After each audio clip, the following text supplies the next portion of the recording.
Hello and welcome to Group B of the round of 24 of ASL Season 20, done in partnership with Google Play and Gravity.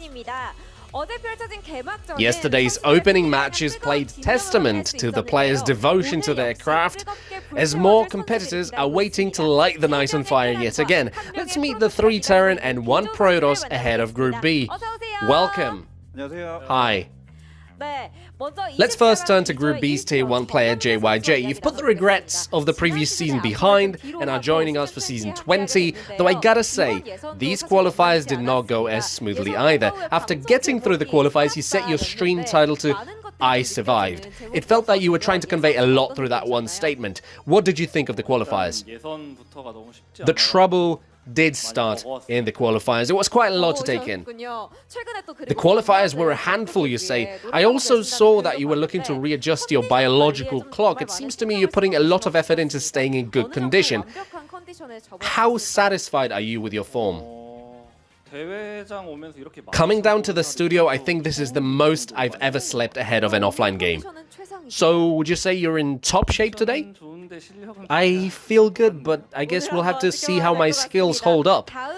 We'll keep a close eye on that then. Up next we have TY, who is returning to the ASL as a player once again after 3 seasons. He's had some ups and downs after Season 17, but has managed to qualify once more. Are you feeling any different coming down to the studio than you did 3 seasons ago?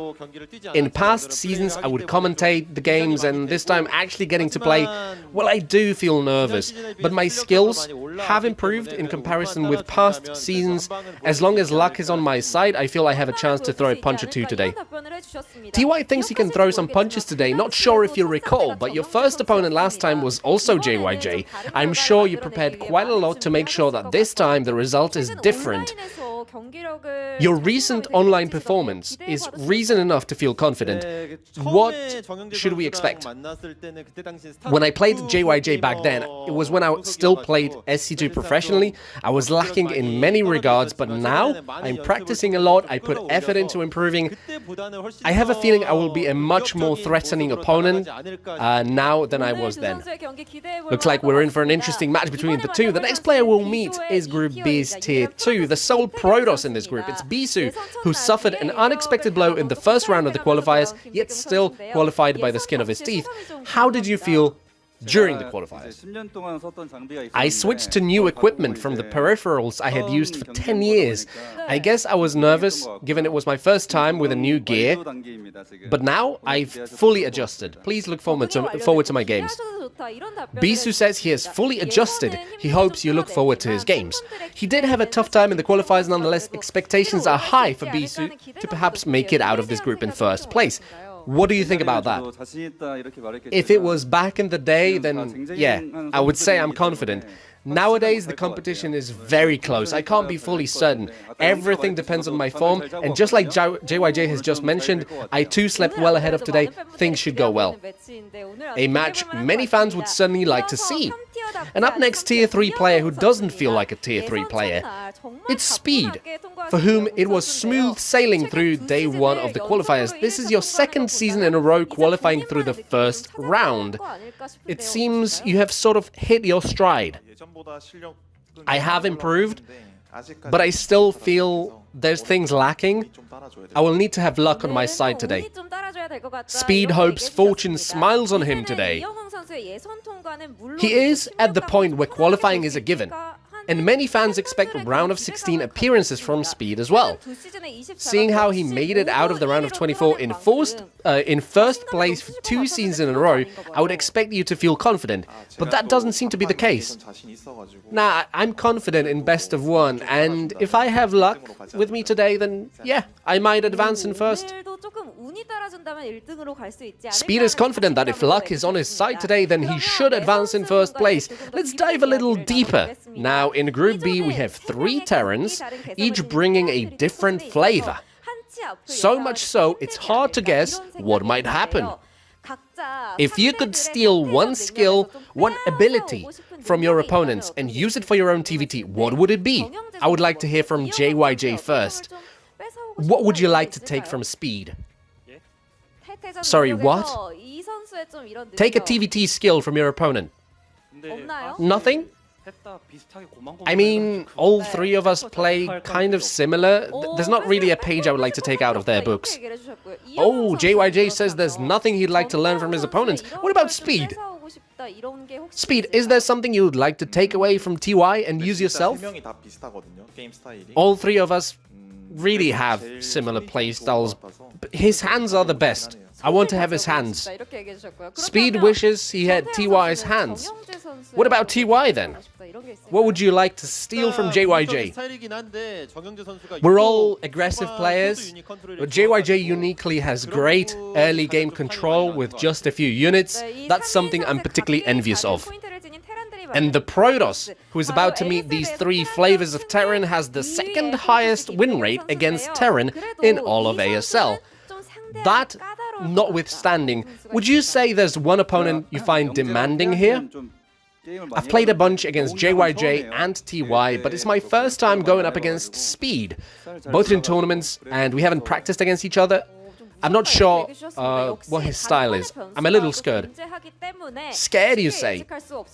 With the best of one variable at play, things are difficult to predict indeed. Who do we think will be the dark horse to shift the balance of the group? Let's hear from all the players one by one. A dark horse. It all depends on whether Speed can take down Bisu or not. And TY? Bisu used to be one of the best. I consider Speed to be the best out of the tier 3 players. He might prove to be the biggest threat here. And Bisu, a word please. TY has been on a roll recently. I'm curious to see what he brings to the table today. I too have got my eye on TY. I have a feeling he will do well today. The guys are going tit for tat as expectations seem to be falling on TY here. Let's close things out with our players' final words of resolution, starting with JYJ, please. It feels like it's been a while. I'll do my best to advance and talk to you in the winner's interview. Seeing how I'm a tier 4 player, I am the underdog here. Nonetheless, I worked hard and I'm in good shape. I'll put up a good fight today. I just changed my gaming gear and it made me feel like a rookie. I'm nervous, but I'll do well in advance. I will enjoy my time today. We've just heard from our 4 players who will be competing today. Thanks for the interview. You're watching ASL Season 20, brought to you by Google Play and Gravity, who will end up succeeding and advance to the round of 16 today. Let's start the matches and find out.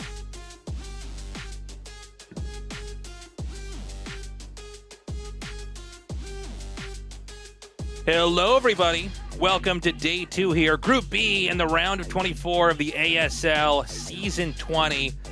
We had a hell of a day of games yesterday. Today should be a special one. 1 Protoss and 3 Terrans. Yeah, that's kind of a wild group, and while I think that, Bisu is probably overall the strongest, I think he's even actually a stronger player than JYJ, it's a tough one. Like, sometimes we see a player prepare for a group like this and do an absolutely fantastic job, but when they have very different styles, I feel like it can be quite the task. Yeah, the 3 Terran players we have, all very unique. Some of the strongest Terrans in the world, but not exactly the default ones you'd go to if you're thinking of Terran in ASL. It's not your Rush, it's not your Light, not your Flash from the past, but all 3 of these guys have been very interesting additions. JYJ has played extremely well, showing incredible fundamentals and really kind of powering through to the front line of modern Terrans here. He was somebody that was always a little bit in the background. TY, famously from StarCraft 2, one of the greatest Terrans to ever touch the game. And in the few ASLs he's played in, he's been phenomenal. Really coming in with completely novel takes, taking a lot of StarCraft 2 ideas and applying them here in StarCraft 1. And then, of course, Speed, the ladder monster. I feel like he's the everyman for the ASL. You know, it's hard to not root for this guy. Yeah. And he's had some incredible games. Yeah, one thing to note about Speed is he did have a little bit of wrist issues lately, so he hasn't played as much as he did before the last season. Before the last season, literally in the top 10, he had like 4 or 6 ladder accounts. It was something insane. But he hasn't been laddering quite as much. I actually don't think that's going to affect him negatively, though. Sometimes people actually play a little bit too much. But it seems like he's feeling good. He went right through those qualifiers, no problem. So, yeah, I look at this lineup, and I actually think that Speed has a very good chance of getting out here. I have a lot of confidence in the way that he plays Terran versus Terran, and I think his Terran versus Protoss is a good match against Bisu as well. Not like a guaranteed win, but I'm like, yeah, I give him close to 50%. JYJ is really strong. I don't know if this is the right group for him to advance. If he does make it out, good on him, but I do feel like the makeup of these players is going to be tricky. TY as well has shown a lot of these very strategic openings, tactical plays that doesn't feel like a lot of players can prep for it as easily. So him coming in here now, I think he's a bit of the wild card in the group. Yeah. I mean, he might get knocked out, or he could get out first. It could really go any way with this guy. I definitely agree with that. Like, TY has brought over that same style that he's had for a long time. He's very kind of StarCraft 2-esque. You know, StarCraft 2 is a game that has more multitasking overall. Like with Terran, you're expected to be dropping all game. And he does that in StarCraft 1, which is actually not even considered that good, is the kind of funny thing. Like, it looks good until suddenly it's like, well, what you should have done is reinforce this position with missile turrets so that when Protoss attacks you, you don't die, right? So I find it really interesting to watch him develop in StarCraft 1, and I feel like he has more potential to change how Terran is played than anyone else because of his completely different view. JYJ, this guy is, I think, most famous for his TVZ, although we're looking at his win rate here, and in fact, he is the best at TVT, at least as far as results go. But TVZ is where I always think of him. Yeah, you know, just kind of a solid pusher, a guy that's, you know, kind of just stronger, manhandles his Zergs pretty easily. TVT, there are some of those elements. Terran versus Terran is very much a matchup of endurance and patience and knowing when to take a calculated risk. He's going to be going up against TY. TY was one of the greatest TVT players in StarCraft 2 of all time. Yes. TVT in StarCraft 2 operates under a very different set of fundamentals compared to StarCraft 1 TVT.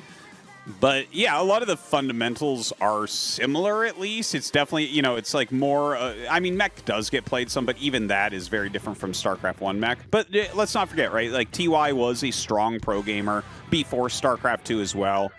He definitely deserves to be here, and again, I'm just excited to see the way in which he wants to play. Like, does he go more towards the way that most people think StarCraft 1 Terran should play, or does he keep his StarCraft 2 infused style for StarCraft 1? That's what I'm hoping for. I like that, the infused style. We're going to go into Dominator here for Map 1. This is a best of one. All games will be best of one here in Group B. TY versus JYJ. Battle of the Alphabet Soup IDs starting now.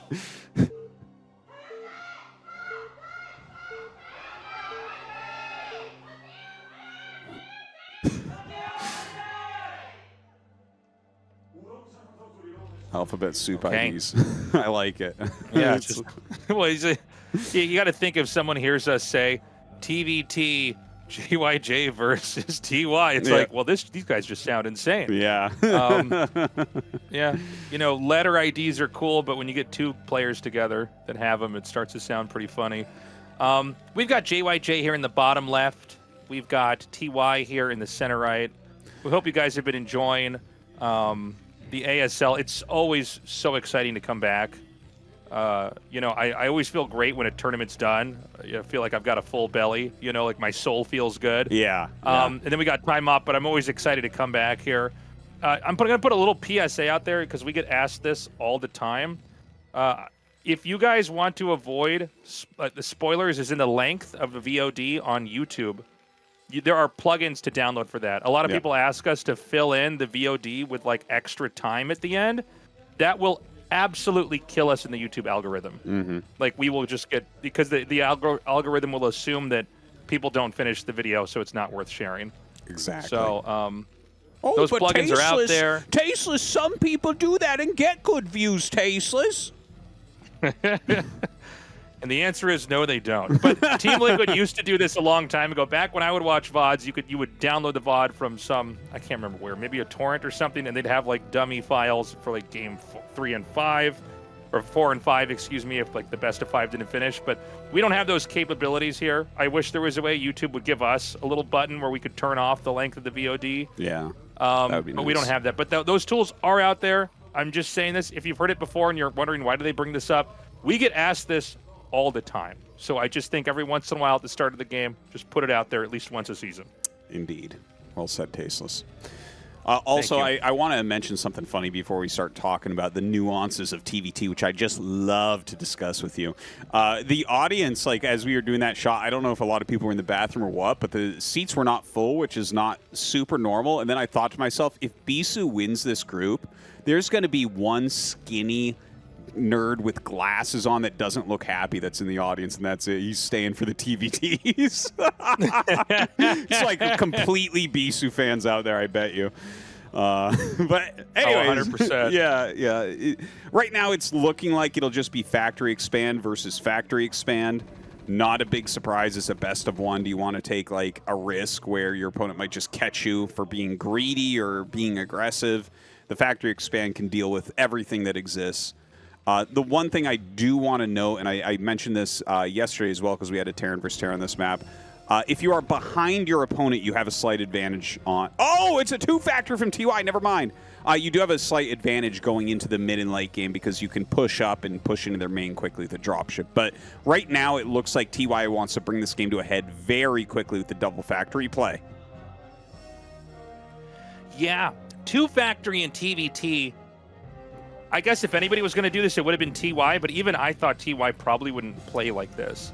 But TY lately in ASLs especially, he seems to come up with builds that are very specific that kind of give him either a win right away or an overwhelming advantage where it's just very, very tough to combat. This is a pretty good idea. Now, part of why he probably did this is because of the amount of damage he put on the SCV. If you put a good amount of damage on the SCV, basically you have to get it low enough that it can't get past your 2 Marines in the front.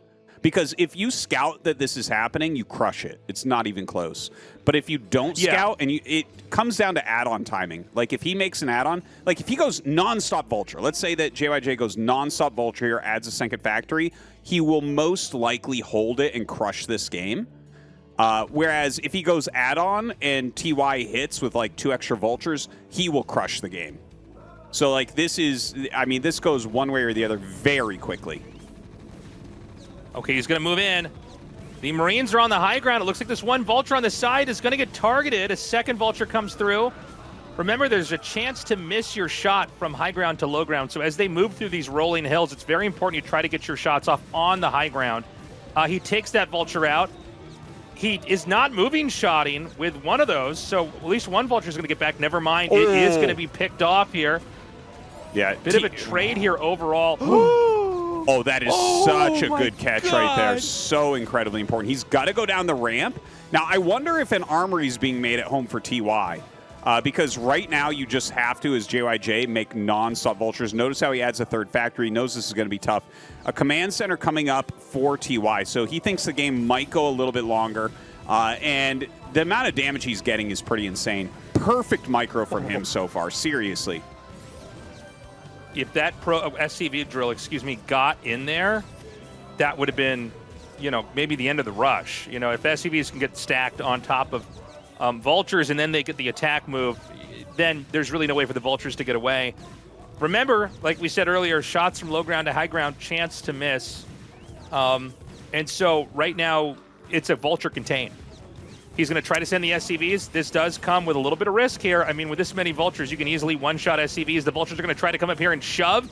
The micro has been superb here from TY. In fact, he's just keeping each Vulture alive for long enough. He's not going to be able to reclaim the ramp. JY will not be able to reclaim the ramp, And now he's just targeting down the rest of these Vultures. And it looks like it's going to be at least 3 here on the top. Whenever you have 3 on the top, the SCV drill really becomes impossible because Vulture's, of course, 3-shot SCVs. He's going to come in here with a dive and try to just flatten the economy. Is he going to go for the other Vulture, or does he try to just kamikaze on top of the SCVs? It looks like he's going to go for the SCVs instead. Can't say I blame him. GG. Super short game there. TY with yet another build order win in ASL. Yeah, remember what he did versus Jaedong? Yeah. I was just thinking about that. This guy really knows how to prep. Yeah, that was very well done because, again, the reason he probably chose to do that, like this might have been part of the prep in the beginning, but he put enough damage on the SCV. JYJ made the mistake of coming out because the Marines were attacking his racks. That's a good way to bait out Vultures, but unless you get the scout of the command center, you, in theory, should always keep your Vultures at home.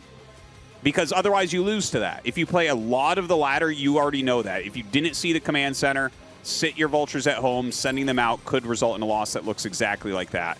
And that's what we're going to show here. Watch this. So it's a great move from TY. Like, he baited JYJ to come out and do this. Like, see how JYJ is kind of forward? He hasn't seen a command center. He was zoned out of scouting.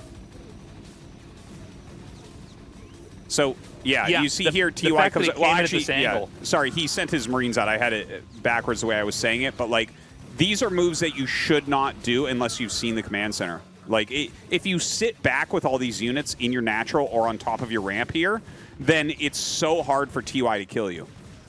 And he just like this is something Light has talked about a lot with Terran versus Terran, and like JYJ just did not do it.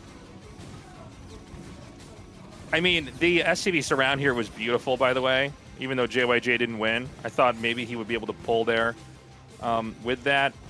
But, you know, TY with a perfect engage, set up nicely. Sometimes you get players, they're so good, they go, of course he's going to expand. I got to get that edge in. I got to get that pressure on, and that's what backfired. And now TY is in the winner's match. And I think our shortest ASL game of the season. Coming up next, guys, Bisu versus Speed. We will be right back.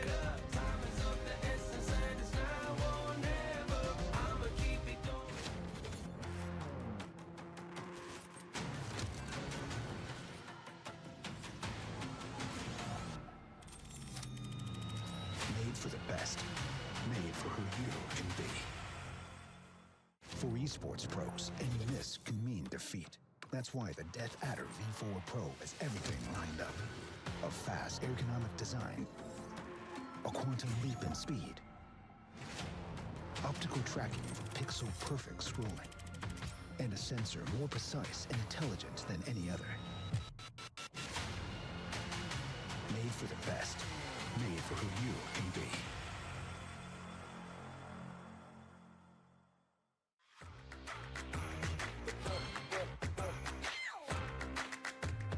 for the best, made for who you can be. For esports pros, any miss can mean defeat. That's why the Death Adder V4 Pro has everything lined up. A fast, ergonomic design, a quantum leap in speed, optical tracking for pixel-perfect scrolling, and a sensor more precise and intelligent than any other.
Hey, everybody. Thanks for waiting. That was short.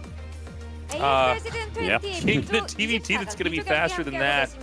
TY with a quick win. This next one, you know, PVT, I do believe this matchup has the widest range of possible length. Yeah. It can be the shortest games. It can be the absolute longest games. There's just so much available in Terran vs. Protoss that can work. It's really interesting like that. It actually reminds me of like old school Terran vs. Terran. Terran vs. Terran got boiled down a little bit more, but there was a time back in like 2006 or 7 where there was legitimately like 20 openers in Terran vs. Terran or something like that that you could do. You could open with just about anything. And it feels like that's the case in Terran vs. Protoss. There's a huge amount of different openers on both sides. Like, you know, I have in my head probably 7 or 8 regular build orders that I use against Protoss to open the game with, and Protoss has even more than that. Yeah, it's funny. Like, this, for me, honestly, is my favorite matchup in all the StarCrafts. Yeah. I love the way it looks from both sides. There's nothing quite like it. You know, it's where mech kind of came from in a lot of ways. Yeah. You know, Terrans couldn't really beat, you know, in like the prehistoric periods of StarCraft, like pre-Brood War, it was like, well, how do you beat Protoss, right? I mean, it seems like all their units destroy infantry, and then, you know, mech came to be, and then all the different styles of mech, and people learning how to turtle, and the crazy endgame tech from Protoss. Is it carriers? Is it arbiters? Is it, you know, speed shuttles with Templars? I don't know. I just love the matchup, and I'm interested in seeing how it's going to look with these two. Bisu, I think, is stronger, but speed could certainly win here. You know, Bisu, we've been sort of sitting around waiting for him to bubble up to the very top, like we had seen Flash do. Yeah. And he's been at times top 8.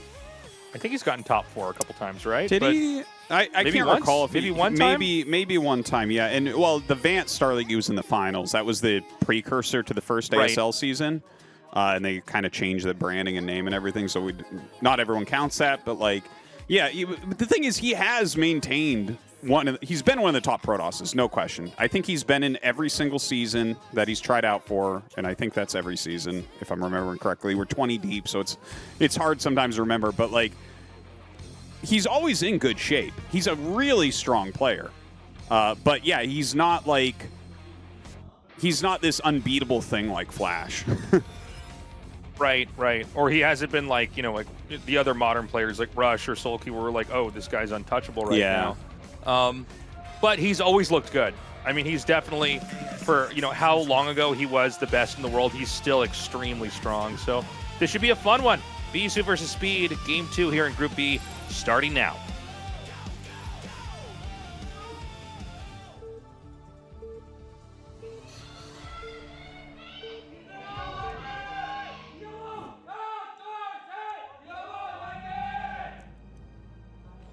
Okay, Speed here in the top left, Bisu in the bottom left. The map is going to be Dominator. We're going to do one of our 2 plugs of the day here, guys, our little call to action. Please consider signing up for the Patreon, patreon.com/ASL English.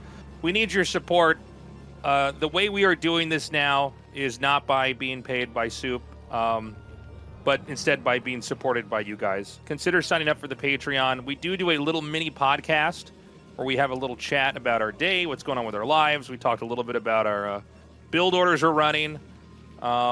But yeah, sign up. It would mean the world to us. Patreon.com/ASL English. Yeah, thank you very much to everyone who has been supporting over the years.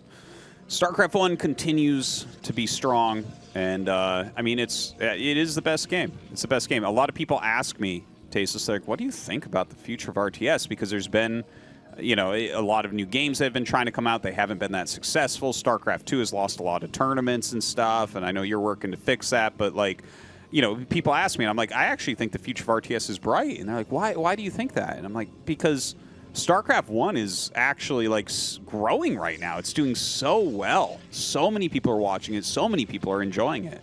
And a lot of that is because of you guys. So thank you. Well, it's interesting when you don't have to rely on the publisher at all anymore, like they've kind of left the picture.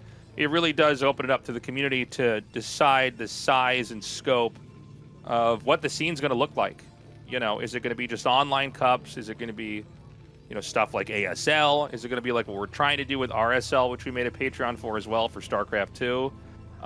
But what's nice is even though people talk about these games like they're old or like, oh, StarCraft's not as big as, Counter-Strike or something, the reality is the scenes are actually still very big, even if it's not the biggest in the world. It is massive. And Indeed. the viewership for this tournament and other StarCraft tournaments is really good. EWC's viewership was fantastic, actually, which we just came back from Riyadh for the StarCraft 2 Esports World Cup Finals.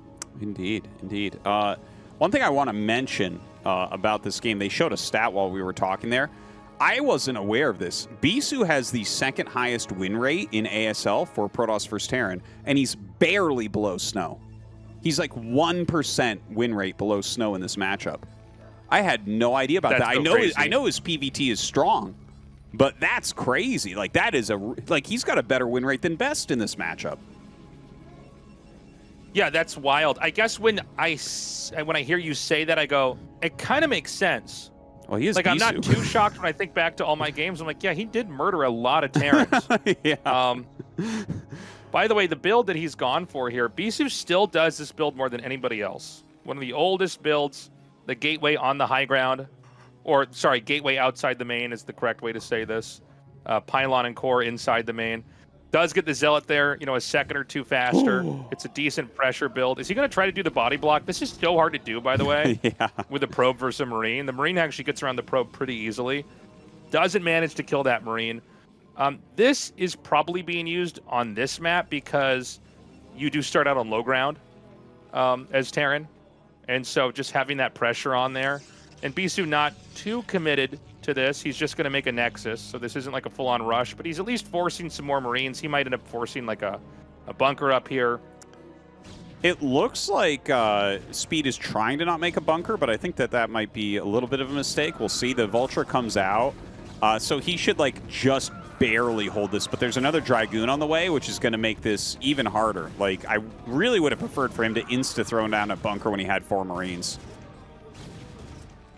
How many SCVs do you need to repair a Vulture versus a Dragoon? Is it 2? I think it's 3 for one Dragoon, but I'm not 100% sure on that.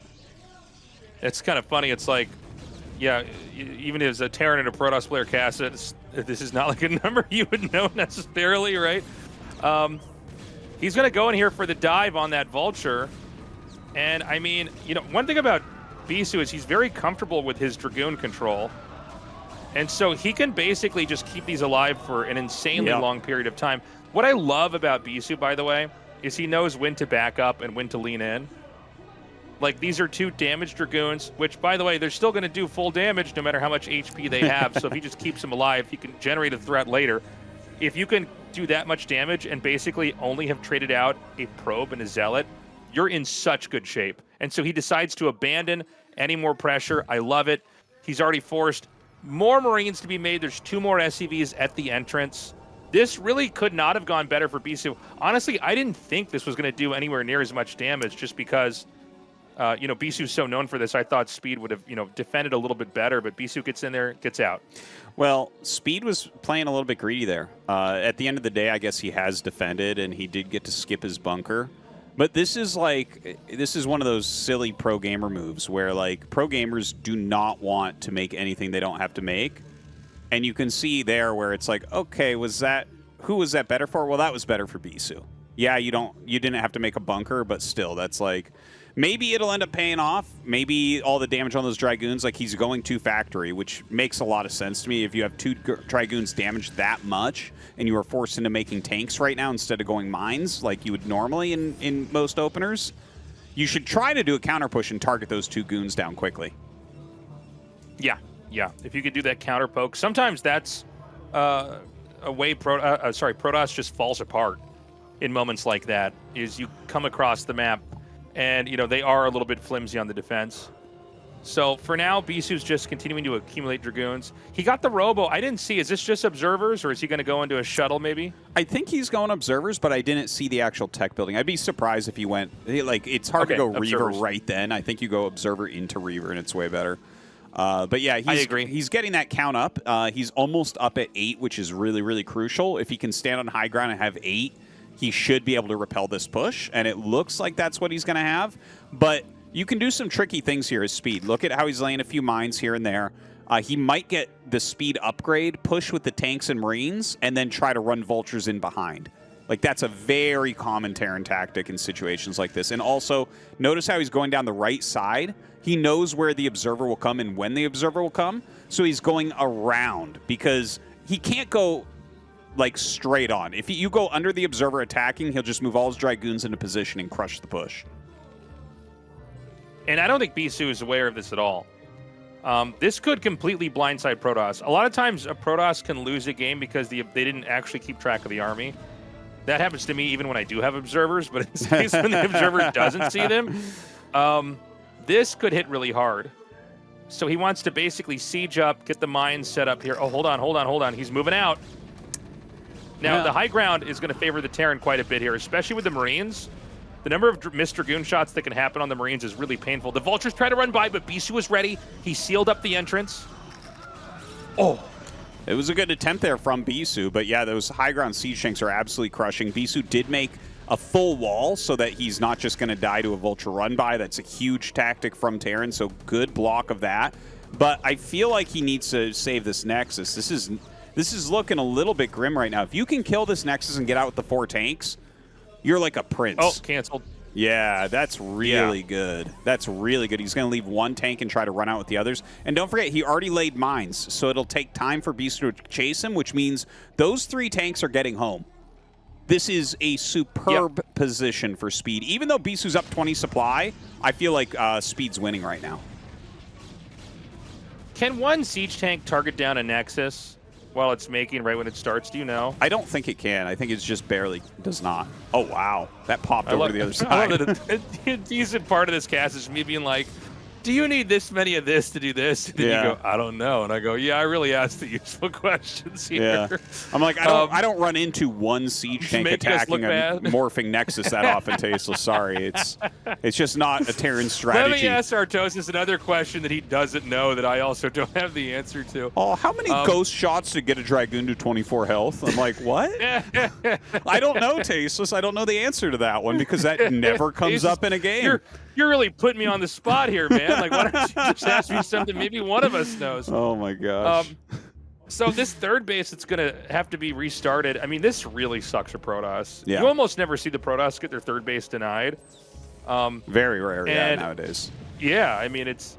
oh, wow. He drops the Reaver here and actually ends up eating a shot from the tank. Yeah, you know, this is pretty rough right now for Bisu. I don't know that he's going to get a ton done here. It seems like everything's placed pretty perfectly. I think he can actually fire a shot through. Maybe. Yeah. That was actually a really good shot, too.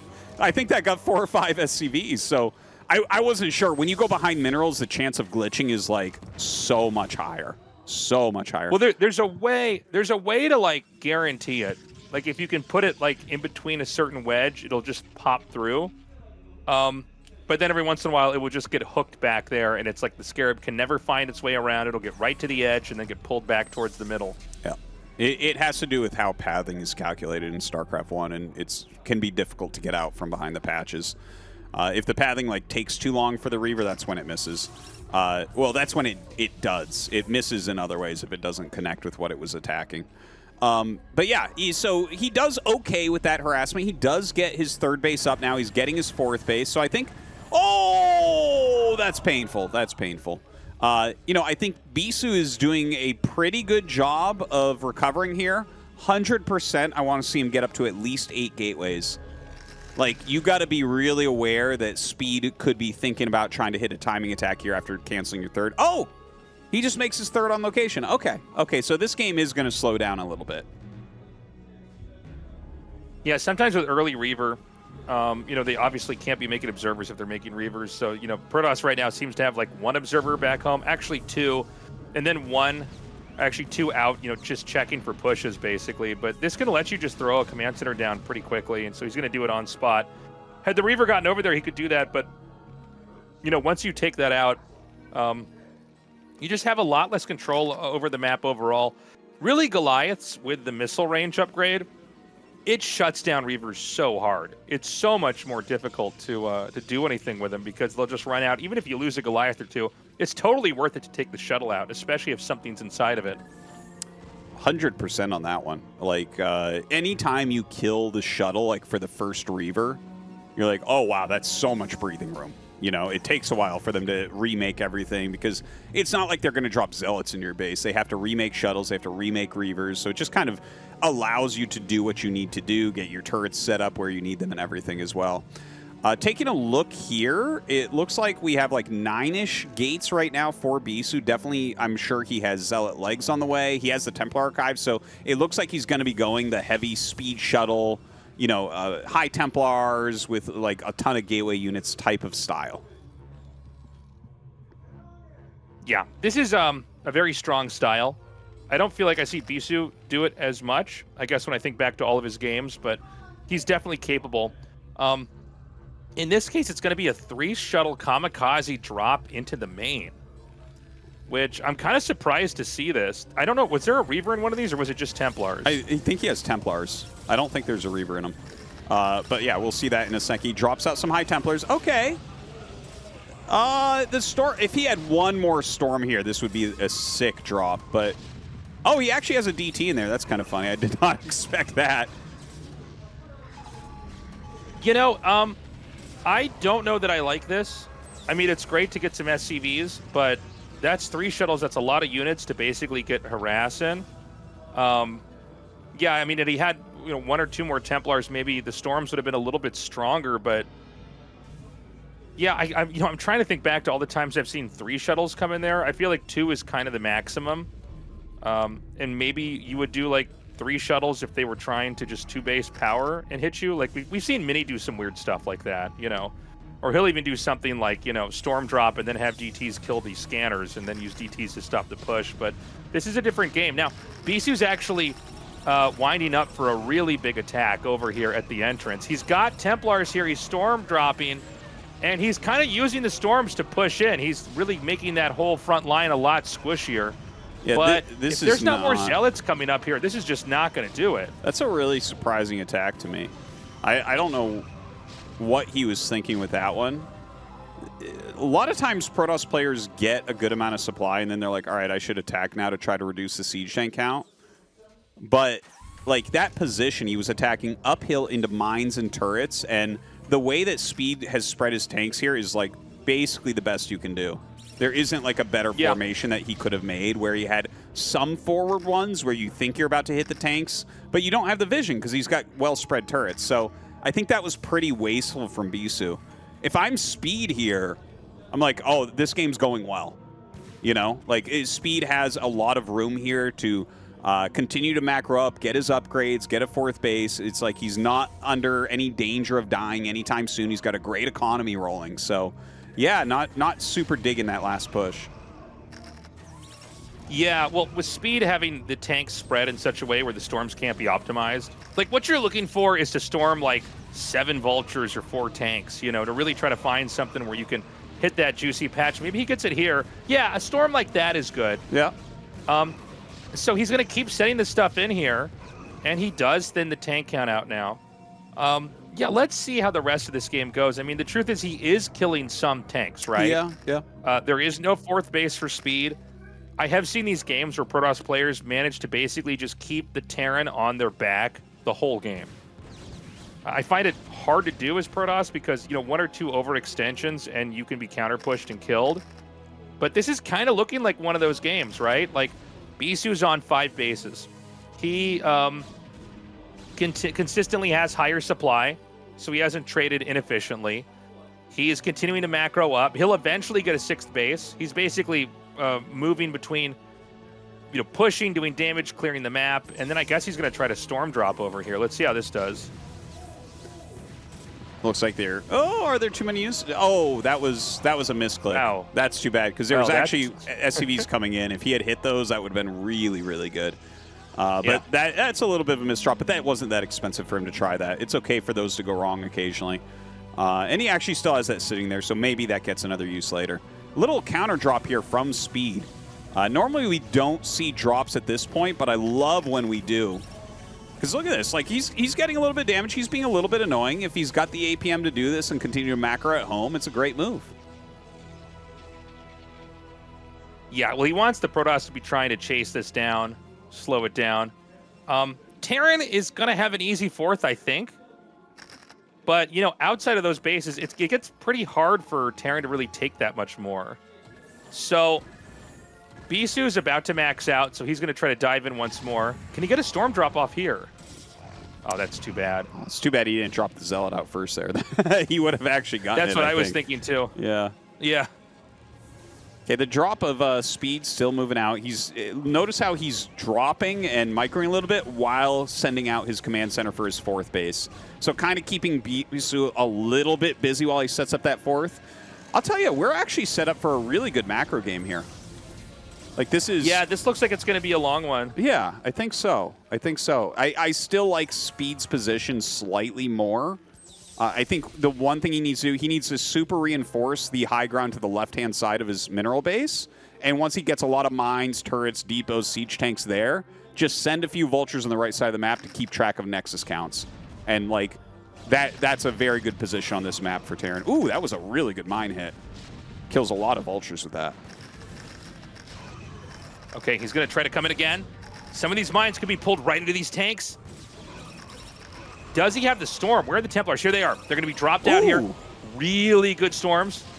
There's a couple more Vultures coming up. Storms on Vultures, by the way, totally acceptable here. You just want to storm anything that Terran has. Definitely needs a backup from there. But he does control that high ground. This is where you can actually sometimes, like, grab a game from Terran where they're doing really well, specifically on Dominator.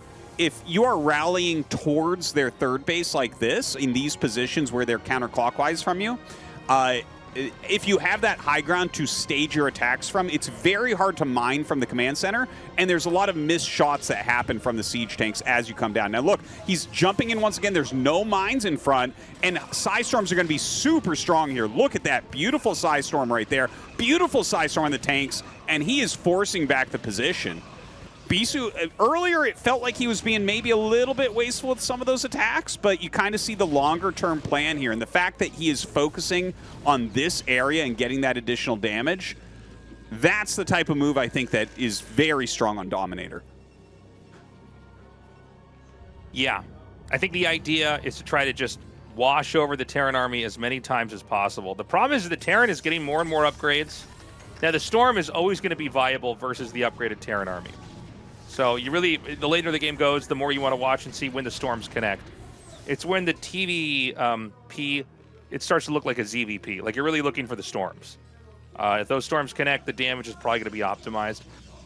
But, you know, there's this base at the top right. I wish he had made a DT or something to deny that, because Protoss can deny that base. If he gets enough observers out and Dragoons out, he can clear that area. He can counterattack into there. Terran, some maps, you know, I think the maps that are better for Terran, they can easily hold 5. The ones that are not so good for Terran, they can hold 4 or sometimes even only 3.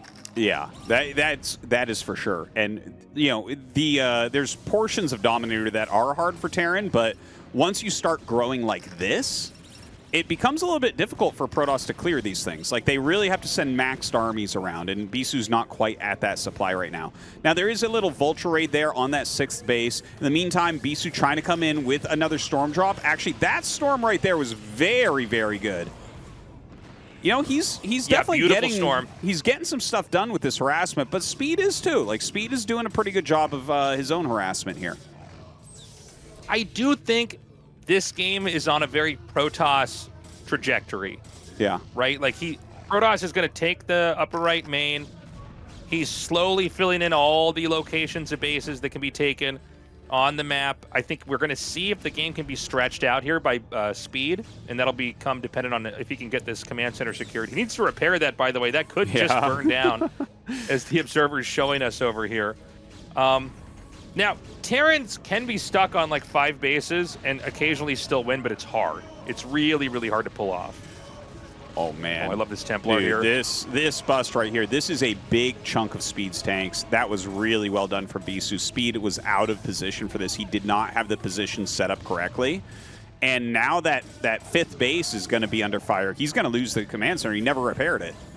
So, like, you can just target that down with a few Dragoon hits. Oh, man. All he has to do is chase the SCVs away, and it can't be repaired. So he takes the CC out, and this is looking pretty rough here for speed. I got to say, Bisu, you know, if you covered up his ID, I would have thought this was best. What about you? Yeah, you might be right about that. I'm being quiet for a second here because I'm like thinking back through the game and like the shuttle drops. Like definitely the way he's been attacking has some best in it. Now another storm drop coming down. Ooh, that mine was so good.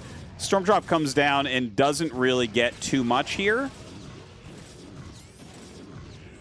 But I don't think that matters to Bisu all that much, right? He's going up to 7 bases right now. He's up 50 supply. He killed the command center on that right-hand base.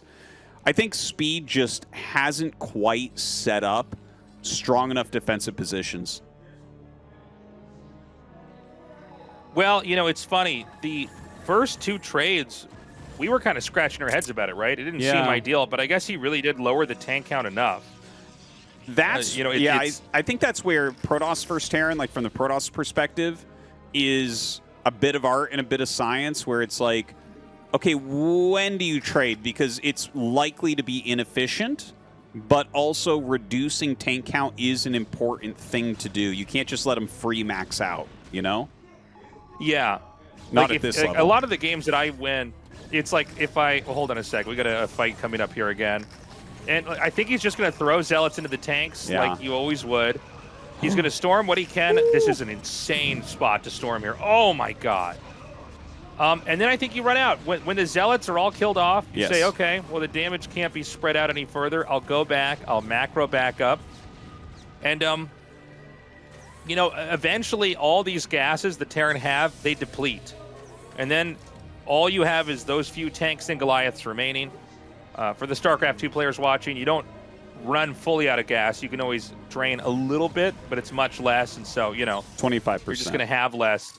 Yeah, 25% of what you were getting originally. So, you know, from there, Bisu having more locations on the map, I think he can basically just keep producing and trying to do what he's been doing this whole time. He's just trading really efficiently, and he has more of the map. The third, actually, I'm sorry, that's the 4th base. No, that was the 3rd base he took at the top right. So that's going to mine out pretty soon. I give that a couple more minutes.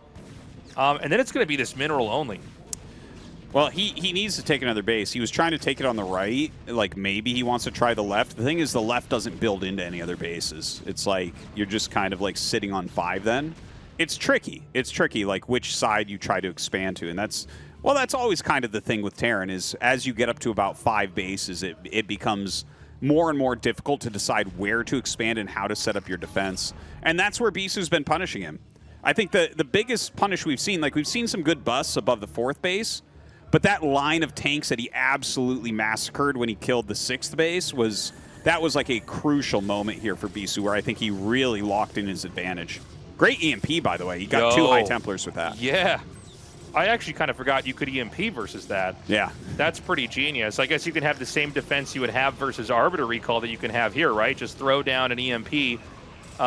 In theory, you could fire the EMP out before they could get the Templar clicked on and shoot it out themselves, right? Because it's not like you can really microverse that. You have to basically shoot the shuttles in and just click unload on each of them and try to get out whatever you can. So, I mean, great save on the SCVs. Bisu's now maxing out. He's going to take probably the last expansion he can realistically have here. That's going to be the base that we just looked at a second ago. And, you know, for Terran, there's 2 locations, one to the left and one to the right of his position that he can take.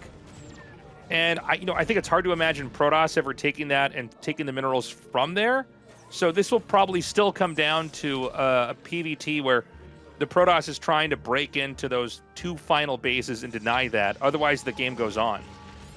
Oh, another Storm Drop. Oh, my God. Oh, my God. 14 kills on that Storm Drop. That is insane. That is insane. Beautifully done. 80 supply advantage for Bisu here. It feels like it's just a matter of time for him to close this game out.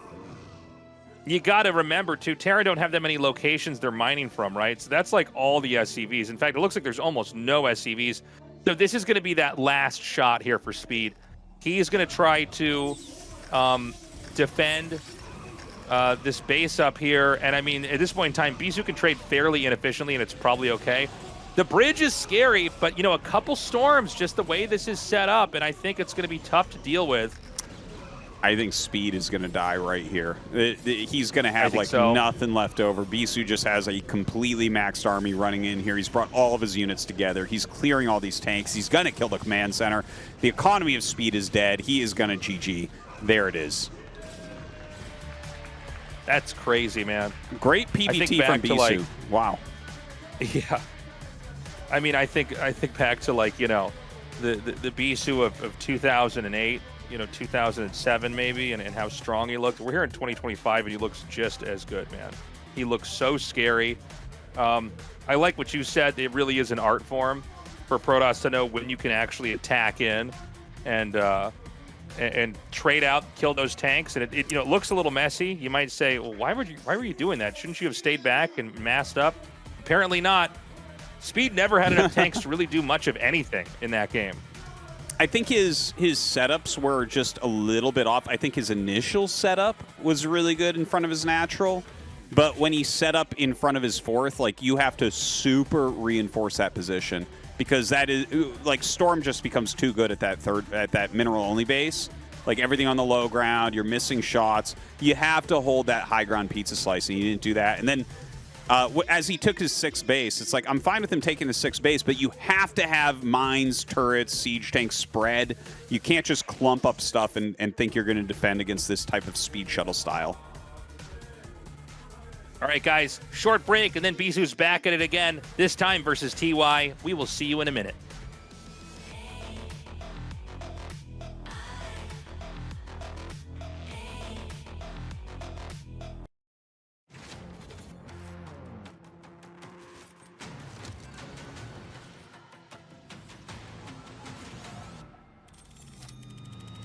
Made for the best.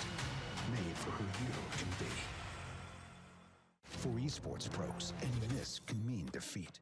That's why the Death Adder V4 Pro has everything lined up. A fast, ergonomic design.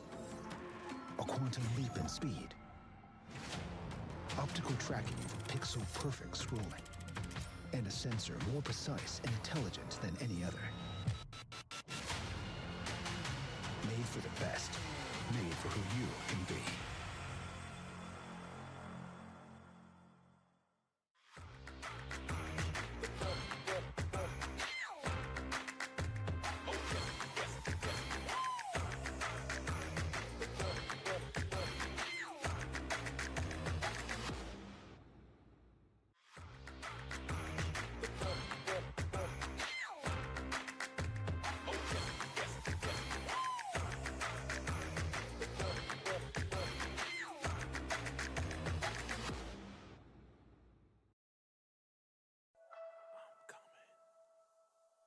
Straight to the top.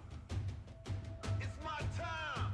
You know I got it. Straight to the top. It's where I'm headed, and nothing you can do about it.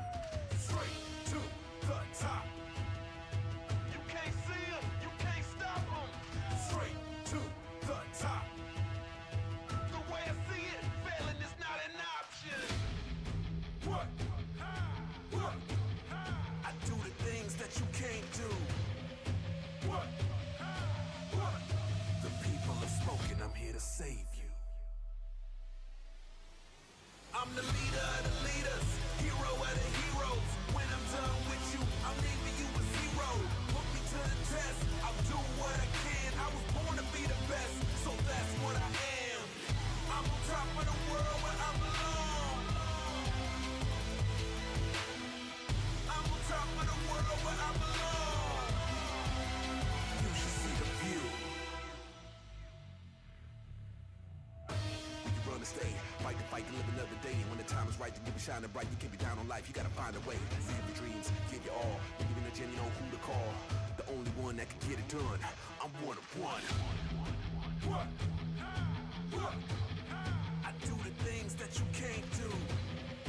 What? What? The people are smoking, I'm here to save you.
love the challenge, I don't care for balance, I'm all in whatever I do.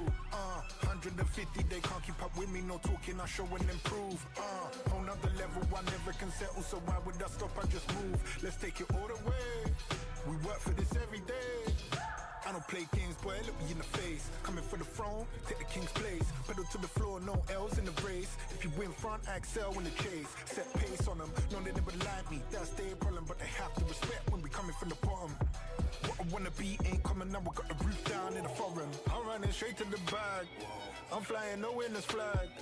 You could've called this a brag. Blood, sweat, and tears ain't no cap. I'm running straight to the bag. I'm flying no witness flag. You could've called this a brag. Blood, sweat, and tears ain't no cap. I love the challenge, I don't care for balance, I'm all in whatever I do. 150, they can't keep up with me, no talking, I show and improve. On another level, I never can settle, so why would I stop, I just move. Let's take it all the way, we work for this every day. I've been on job, doing my thing.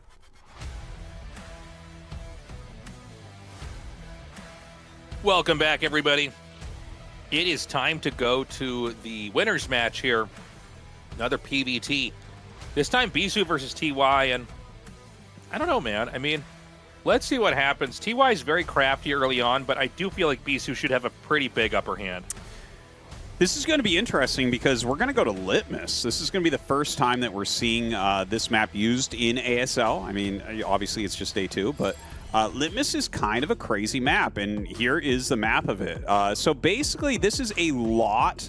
And they actually have cut a lot of the map off, which is hilarious. This is, I can't believe that they have a border that has cut off incredibly important portions of the map at the top and bottom. That and the right. That is insane. Well, my favorite part about this map is that the bottom right main doesn't have minerals. Yeah. Well, if you spawn in the bottom right, you're at a big disadvantage. Yeah, no, you've got to figure out how to get the minerals to even make the gas geysers. Dude, whoever did this is such a... It's so, guys, there's minerals at 3 o'clock at the right, and there's paths. It's just like Neo Dark Origin with paths that you can jump stuff over or mine out or kill stack buildings at the top and bottom of the map. One of the big things here is the third base is really far from the natural, further than any other map that we have right now. So in a bigger macro game, it's going to be a little bit hard for TY to actually secure a third. He's going to have to get way out of position for that.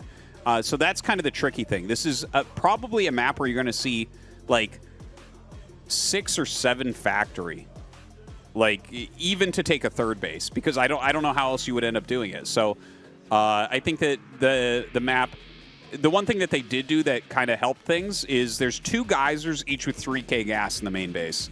So while and a lot of the things in the map point towards Protoss being very strong against Terran here, the second geyser makes it so that offensive gas is no longer going to completely destroy your game like it did on previous maps that were similar to this. Yeah, I'm glad you pointed that out. Having 2 gases is huge. The gas steal can't really happen, or if you did it, it wouldn't make any sense at all. They just take the other one. All right, guys, next best of 1 starting now. The winner of this survives Group B and goes on to the round of 16.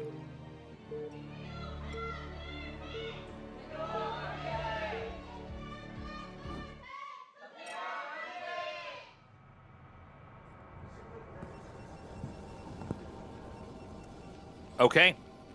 We've got Bisu here in the top right, TY here in the bottom right, with player colors that bother me deeply. We have turquoise and gray. Okay, the observer fixed that one pretty quick. I was like, this is going to be rough.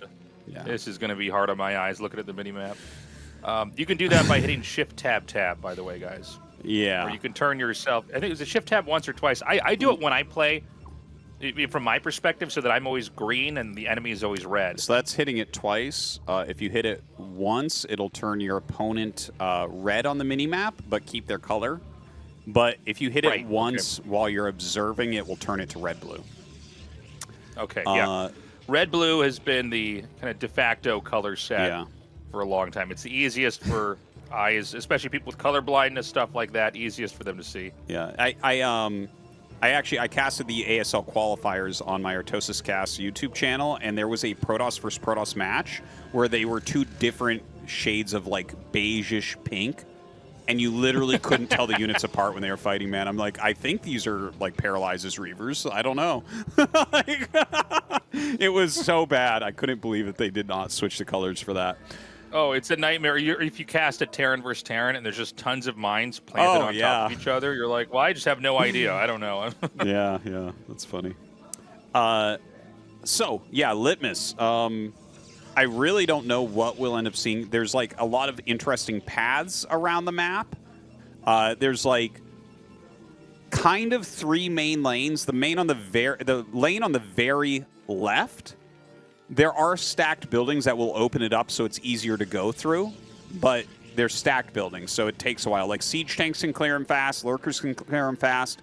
Protoss doesn't really have stuff. Like, Protoss units do a lot of damage, so you can clear them, but it takes more babysitting, so that could be a little bit annoying. I don't know if we'll get into a game where the left-hand side of the map is really used, but the map is a bit crazy. I've played a fair amount of games here so far, and I don't have a strong opinion on it yet. It's wild.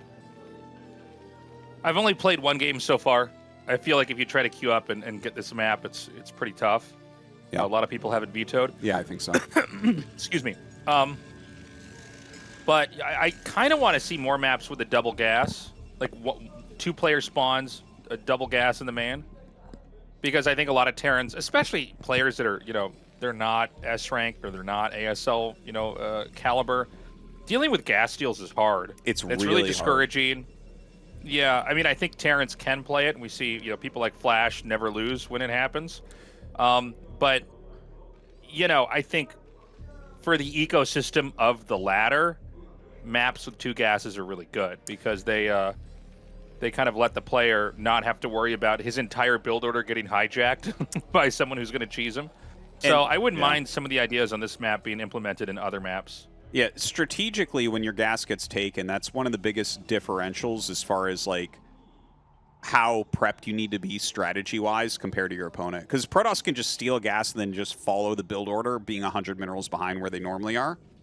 And then with Terran, it's like, no, everything changes. Everything. It's crazy. And then, well, hold on. He's actually putting on quite a bit of pressure here, but this is more than enough units to hold this. He's going to easily crush. So looks pretty good there. Bisu actually overextending. He's going to lose that Zealot. The Vulture can just snipe it. No hull damage on the Dragoon. But again, you got to be careful, man. When you do this kind of pressure and you lose a unit or 2, you can end up with a Terran counterpunch that's pretty devastating. Very true. Very true. If you take a bit too much damage, lose a few too many units, and then they add in like a siege tank and get mines, sometimes that counter push can do a really great job. We'll see if TY does some sort of push like that. He does have the Vulture coming up and just checking, making sure he sees the Nexus and the timing. But yeah, the double guys are like, this is such a healthier opener than we see on 2-player maps normally. Like, I'm so used to, with 2-player maps, it's like, okay, your gas is stolen, Terran doesn't have any options for this amount of time while they try to get some tech out. I do wonder if maybe this is the future of 2-player maps. They're like kind of testing it right now. I don't think that we should completely get rid of the potential of gas steal on a 2-player map, but like, tell me if you agree, but like this, just something about this, I'm like, yeah, the game's even. That's nice. Whereas when there's a gas steal, I'm like, well, Terran's kind of fighting this weird scenario where Protoss has a complete feel for what they can accomplish right now. Sure. I mean, I think what happens is that the Terran in the gas, and I do think there's a way for Terran to play and you're going to be fine, but it's really hard to pull it off. I don't think it's as hard for the ASL players. There's also gas steals that incorporate a cheese or some kind of pressure, which I've seen Bisu specifically do in ASL because I've copied some of those builds from him. And those also require a totally, a very specific way to for the Terran player to behave, or they will just get killed. Or if they misread it and they're like, oh, okay, I didn't realize it was DTs. I thought it was like, a gas steal into the Protoss double expanding, with Dragoon pressure. That can go poorly. But yeah, I mean, a game like this, this was basically just a normal 1-base pressure build into an expand. By the way, pressure builds PvT seem to be a lot more popular this year and last year. We had a lot of games where you just see like one Zealot made and a Dragoon sent out and they kind of get in the Terran's face. Historically, one Zealot early on is only made in PvP. And that's really just to make sure that you don't die to a 2-gate.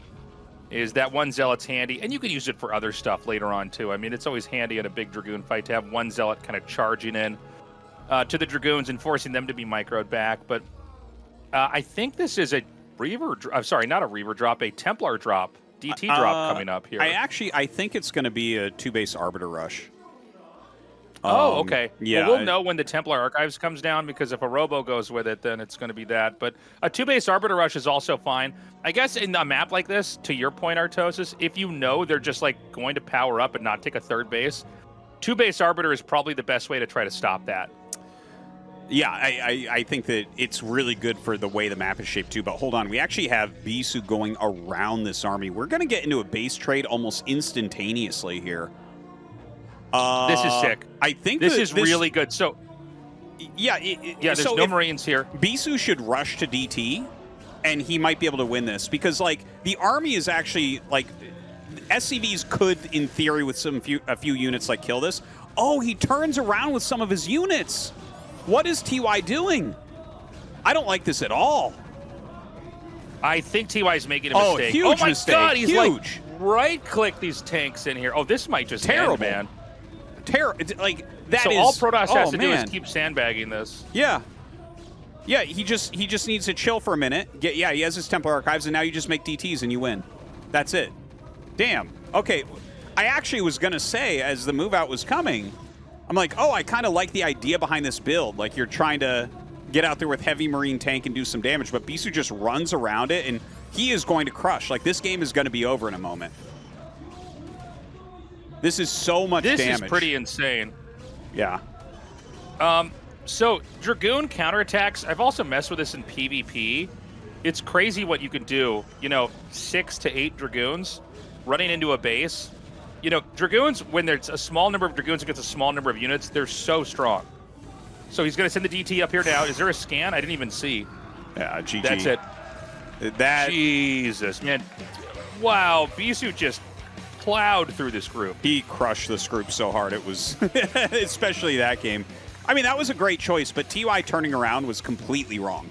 The thing is, I think Bisu was going to win anyways because he happened to already have his Citadel, So I think he was like going to be fine because of DTs. You'll do better in a base trade.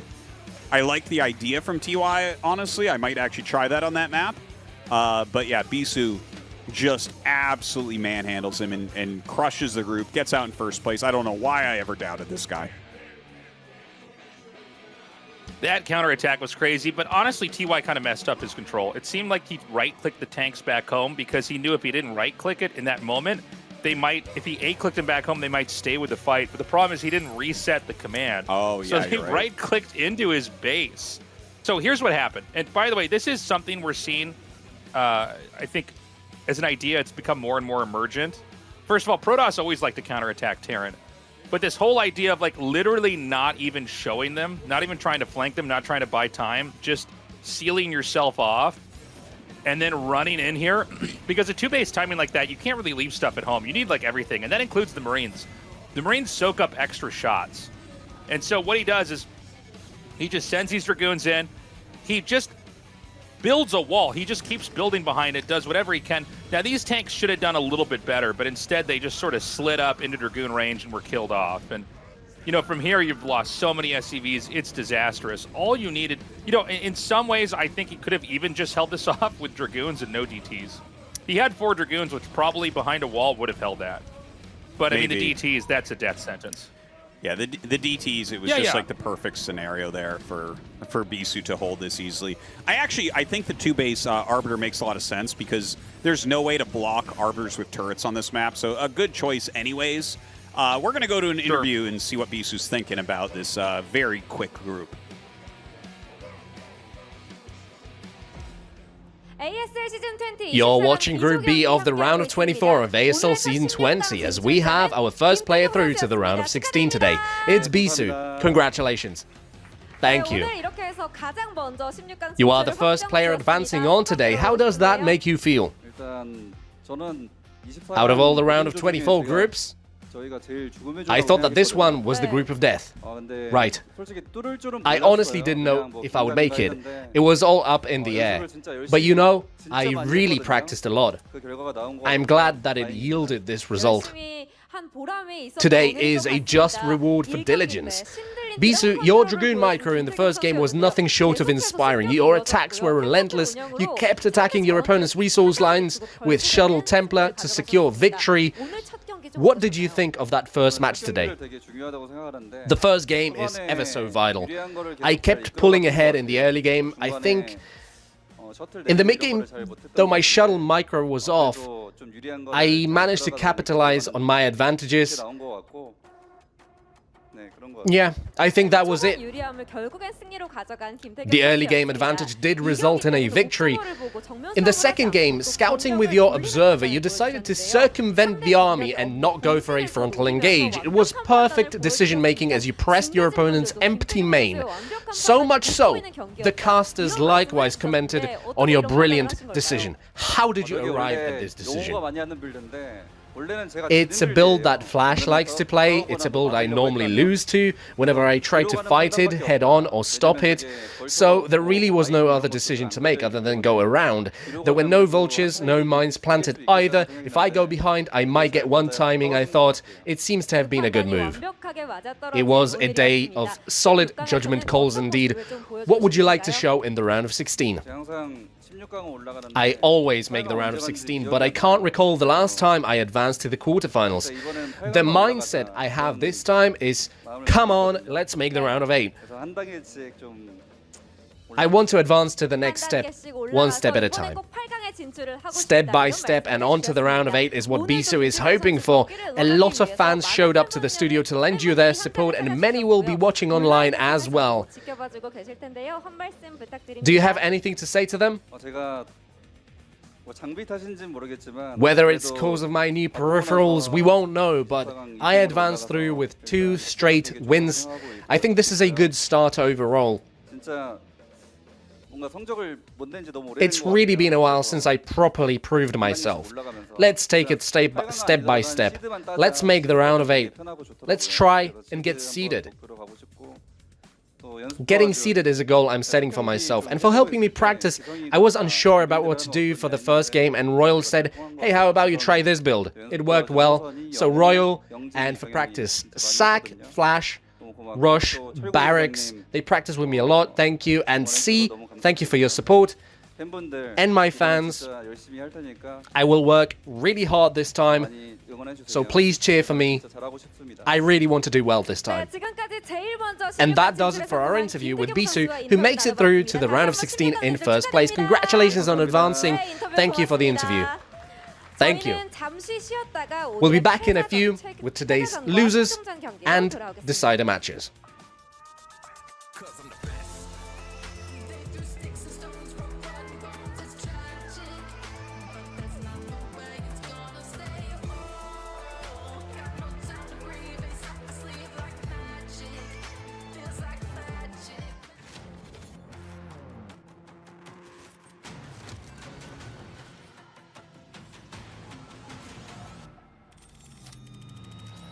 For the best, made for who you can be. For esports pros, any miss can mean defeat. That's why the Death Adder V4 Pro has everything lined up. A fast, ergonomic design, a quantum leap in speed, optical tracking for pixel-perfect scrolling, and a sensor more precise and intelligent than any other. Made for the best. Made for who you can be.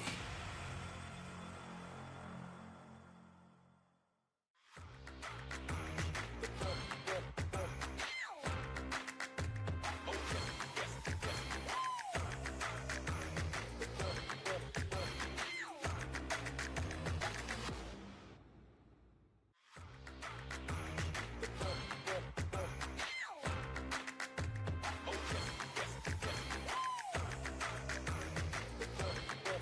1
We're back.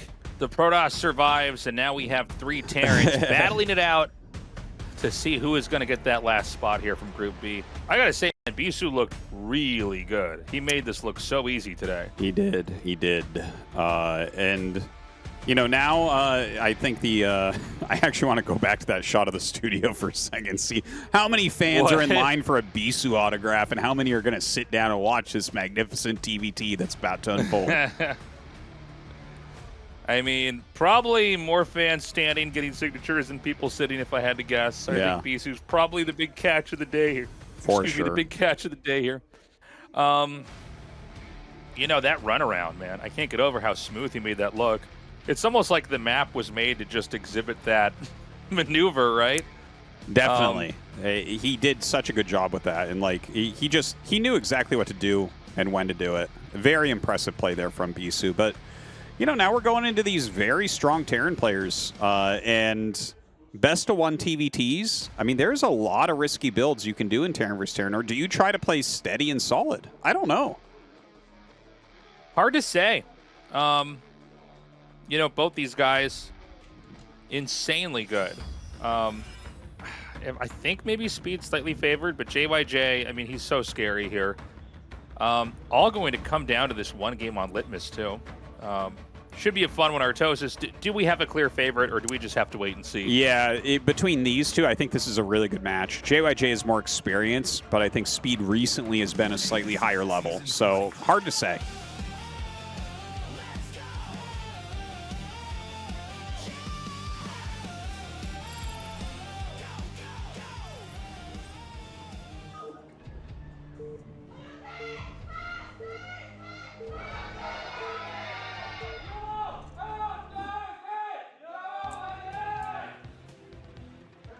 Okay, Speed here in the top right, JYJ in the bottom right.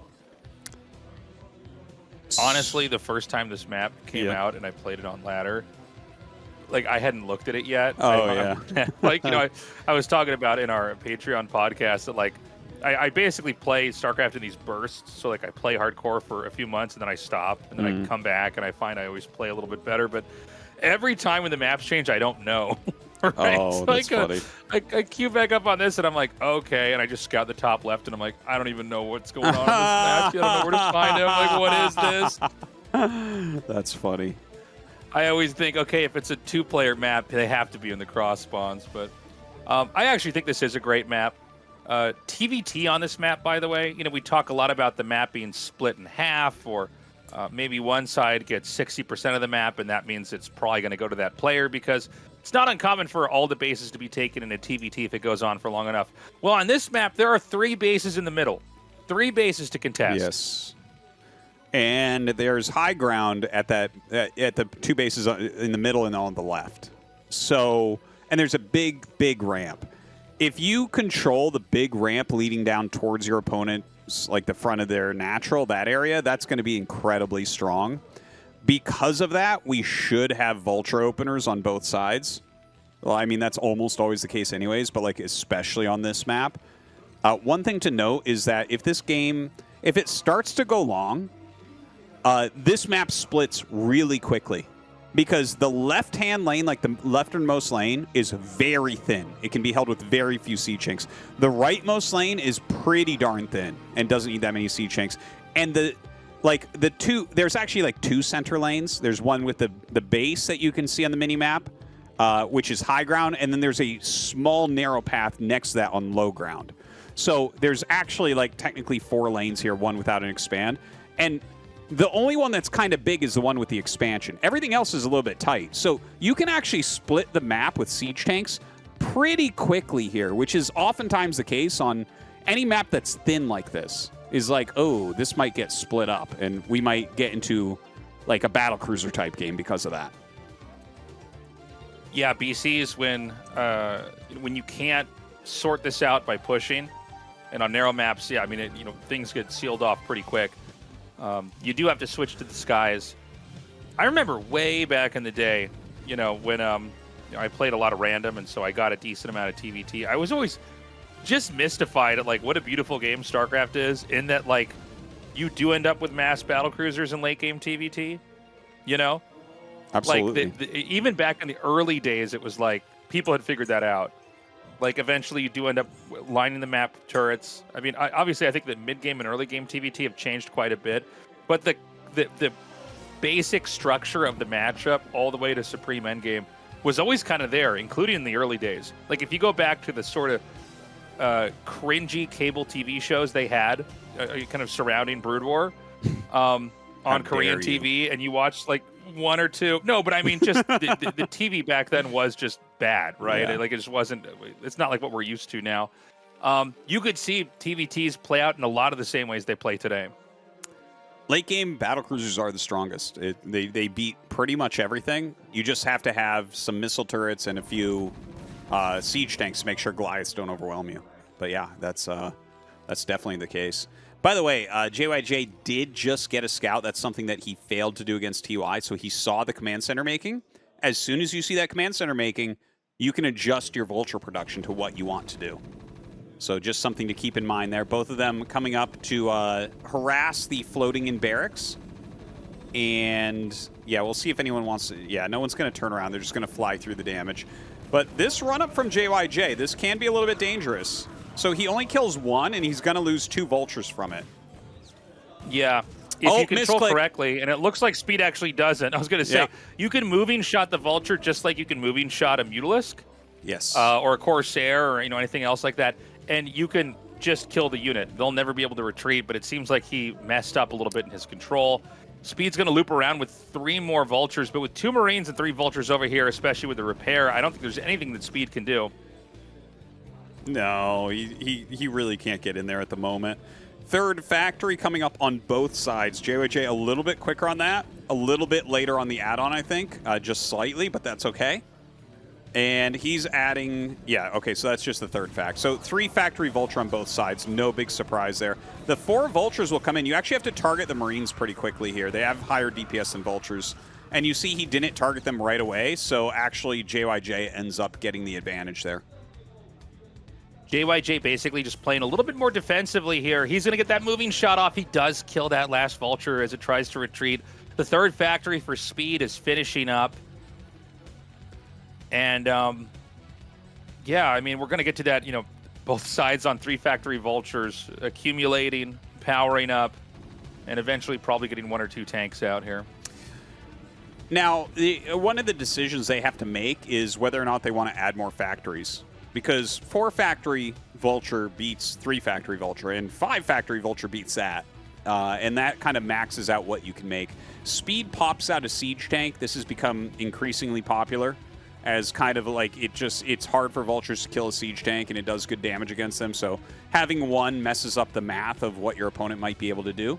4th factory coming up here for Speed, but we do not see that from JYJ's side. He is going to make his own siege tank as well. No second gas yet. How do you know when to take the second gas in a situation like this where you're kind of both doing the same thing and a lot of what you need is just mineral you wait mineral based? You wait until you're wanting to switch into siege tanks. Like, gas is so not important. We just saw that SCVs were pulled from gas. Neither of them are mining at full capacity because right now it's just about getting that Vulture count up. If you have more Vultures, then it gives you map control. That's like the most important thing. Both of them with 2 siege tanks. This has been an interesting development. It's been more and more common that we're seeing like 2 siege tanks with the mass Vulture builds. But he comes up, and what are you going to target? It's not really the greatest focus fire there for a moment. 1 tank dies on each side, and it seems like Speed is just slightly ahead on this. But no, he actually gets the tank. My bad.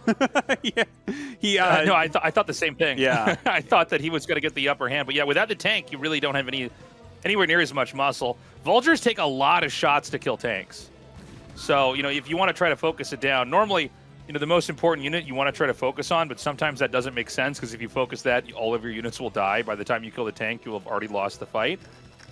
So he's going to just pepper this area with mines. Oh, he's going to go for the tank, and he actually runs up into the front. There's 1 SCV repairing, and now with the surround here, Speed's going to have a pretty big punish. Is this man. actually enough? That I don't know why he poked with the tank. He could have sat further back, but the SCVs coming up definitely helped here for Speed. Speed, though, starting to lose a few units. As more of his vultures come out, he will push us back. Don't forget that he got a quick 4th factory. So, you know, he can kind of like overwhelm with vultures here. JYJ actually had a better position. If he sat a little bit further back and just rallied up, because of these mines, he would have been good. I don't know why he attacked up with a damaged siege tank. It just doesn't make sense. Like, that allowed Speed to push him out, and now we've got a game that is pretty much in an even position. Yeah, you know, it almost seemed like earlier on, his tank got stuck on a vulture and an SCV or something. Speed's going to try to come down here. Can he actually switch these shots up, targeting each vulture? It seems like JYJ just barely has an upper hand. Reinforcements are going to come down, and now it's going to go back into Speed's favor. Actually mistargeting there for a second. Great micro to keep that extra vulture alive. He can snipe the SCVs as they retreat. He might even be able to press in further here. Man, you know, it takes 8 vultures to one-shot another vulture, so you got to kind of pay attention to these numbers. Like, if it's 3 versus 4, it gets really, really bad really quickly, as you can see here. Speed just kind of out-microing and out-macroing JYJ just slightly. That quicker 4th factory really, really paying off for him here.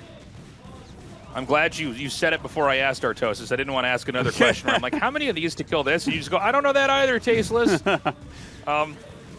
Yeah, I mean, you're right. If you get the 8, one-shotting the vultures is huge.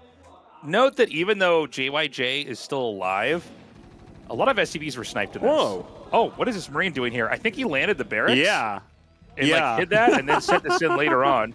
That's funny. It got 3 It's kills. gotten 3 kills. What?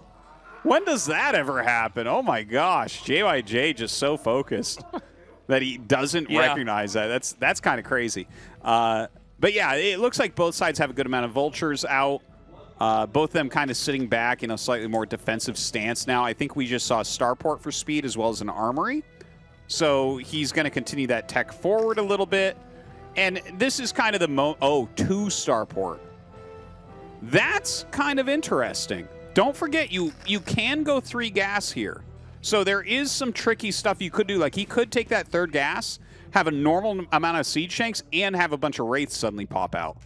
But if you go for these wraiths and JYJ actually has Goliaths already kind of ready, then he'll take a much heavier map control. You have to be really careful when you do something like 2 bases wraiths. Yeah, I mean, what a tight game this has been. No 3rd base on either side. Getting more upgrades here out of the factories. An extra add-on here, too. Oh, that 3rd CC. I'm so dumb. That's a command center. I thought it was a 2nd starport. I'm like, that's weird. Okay. No, I stumbled upon it when I was just doing the play-by-play of what they had. I'm like, oh, nope, there's a CC there. Do you want to expand, like, let's say you're in Speed's perspective, do you want to expand down into that little base below your main, or do you want to expand hugging the top? All the TVTs I've played, it's been that little Nook base has been the 3rd base in TVT for me and my opponents so far, but I haven't played like a ton of TVTs here yet. So the one closer to the middle. Yeah, like the one right now where his vultures are going up, like that's the normal 3rd right now on the ladder for Terran versus Terran. Okay. And I think that it's probably correct. That side is really easy to defend. Like, you can just have a few units in here and some mines, and you should be able to hold on. And your opponent should have a hard time attacking up because it does have that high ground value to it, where you just have like 2-3 siege tanks, and it's almost impossible to break. Okay, so that was close. This CC is going to be made just on the spot here. Lots of vultures out on both sides. It feels like now with siege mode up, it's a little bit hard for either side to really push into the other one. You overextend into siege mode, you're going to take a lot of damage. But there is a dropship out here for Speed, and I think this is full of vultures. And I think what he wants to do is loop around into the, maybe even the main base, maybe not even the natural, and try to unload some vultures there, and then maybe he can try to push out on the map and do damage somewhere else. Well, it's a good point. Like, you have that back path that they absolutely didn't show in the map preview because they cut it off for some reason. But you could drop vultures there and just run in, and that's not an area you're really going to be paying a ton of attention to. We see that JYJ just put some mines there, so I think he's like kind of aware that this is a realistic thing that could occur. Oh, did he get? I think he saved it. I think he actually ate a tank shot, but avoided the mine. Yeah.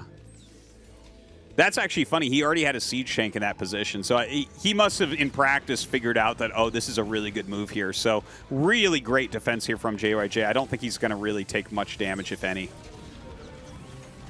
Yeah, this tank should just shoot that down. Yeah, not really able to do much of anything. JYJ is going to try to push in here. The Goliath Vulture block is pretty good. And because of that, we're going to have JYJ siege out a little bit further back. Now, that was Speed actually pushing into JYJ. He was moving through this center area on the map. But yeah, I don't think that Speed's going to be able to do much from this position.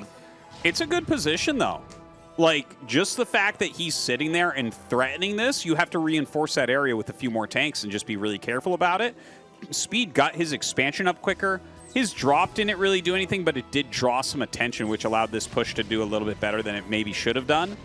So, I gotta say, like, I think Speed is actually just playing a better game, and it's reflected in his supply as well. Yeah, he's way up in supply. I didn't think this was going to work, but it looks like there was not enough vultures here for JYJ to defend this. And I mean, this means the third is wide open. You know, even if this CC can lift off, SCVs are going to be killed off. This is huge, man. This has to be disappointing for JYJ. He didn't even make it in last season, and here he is. He's going to go out first in his group, a former champion of ASL, getting completely destroyed here by Speed. GG is called, and Speed goes to that final match. Man, what a game that was. Yeah. Speed shaking his head here. Well, he actually was at a disadvantage when JYJ was across the map and laid the initial mines, but JYJ took his damaged tank that he was repairing and sent it to attack. It just didn't make sense. If he sits further back, like the further back you sit, they can't bring SCVs. And if you can't bring SCVs and you're repairing your tank, you're rallying up vultures, how is he to break out? How is he supposed to do that? But when you bring it right up near his command center, he just brings his SCVs, he brings his units that are rallying out quicker. It's further for your rally. Everything about it doesn't make sense. I think JYJ, you look at the games he's played today, and this isn't the older JYJ that we're used to. Like, he didn't get a scout off on TY to see if he had a command center. And this game, he just did an attack when he was ahead that he shouldn't have done. Guys, we'll be right back with the final match. Stay tuned.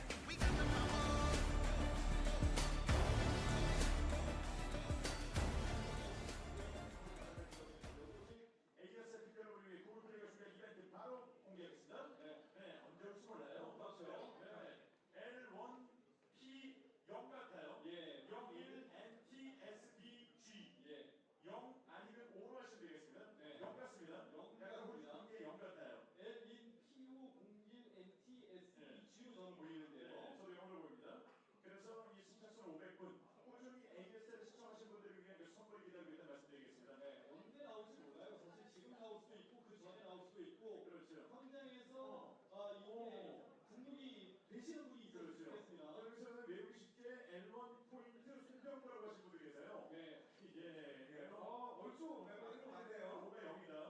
네. 포인트 손병구라고 하신 분들이 계시고요. 그렇습니다. 네.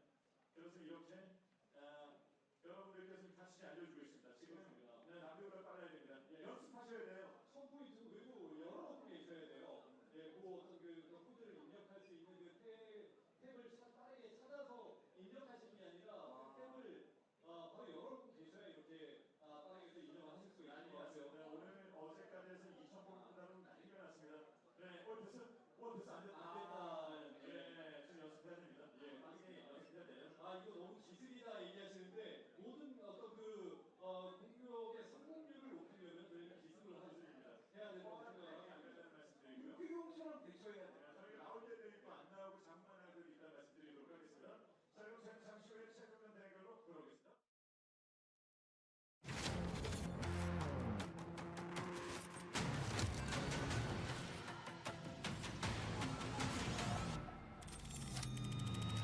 Made for the best. Made for who you can be. For esports pros, any miss can mean defeat. That's why the Death Adder V4 Pro has everything lined up. A fast, ergonomic design. A quantum leap in speed. Optical tracking for pixel-perfect scrolling. and a sensor more precise and intelligent than any other. Made for the best. Made for who you can be.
I'm unstoppable.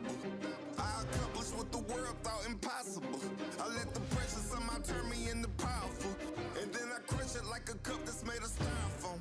Too ambitious for quitting, I'd rather act like I didn't. Only time I got chicken is when I'm frying it crispy. I defy what ain't with me, I'm way too up to see envy. When you fly like an eagle, why would you come down from pigeons? I ain't waiting cause I want it right now. Hard to be patient cause I want it right now. Can't be lazy when you want it right. It's for the... Welcome back, everybody. It is time to get into this final match, TY versus Speed. I'm kind of rooting for TY here, but I couldn't blame somebody else if they kind of want Speed to take this. Speed's had some highs and some lows in ASL. He was the victim of the Snow Reaver Massacre That's right. You know, absolutely taking, I think, more damage from a Reaver. This isn't so much of, you know, his failure as it was, you know, Snow being so good at his Reaver control. But then he came back the next season looking so good. Yeah. Really taking the pain of the loss, the challenges that he had back there, and building himself into being a better player. TY, of course, you know, just an incredible StarCraft 2 player, great StarCraft 2 caster. And it's always cool to see the StarCraft 2 boys show up in StarCraft 1 and, you know, show them what they got. Well, it's a best of one. Anything could happen here. I think Speed is absolutely playing better than JYJ. I don't think TY is just going to catch him with anything. Speed comes from the mean streets of the ladder TVT, where you got to be prepared for every single thing that can happen, because ladder players only care about points, Tastosis. They don't care about getting better. Yeah, ladder players, you really do have to approach the game a very specific way, where it's like, well, there's some of this bullshit that happens here. And also, a lot of times, players do this. It doesn't make sense, but I got to stop that. So they end up with a very kind of rounded approach to the game, which usually means they're more cheese-proof than most. Anyways, guys, final match of the day. Let's go.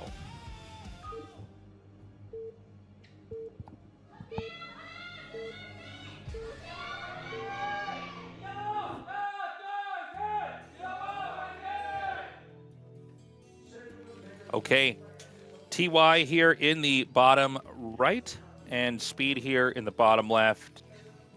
Final plug of the day, guys. Consider going on Patreon, supporting us. We wouldn't be able to do it without you.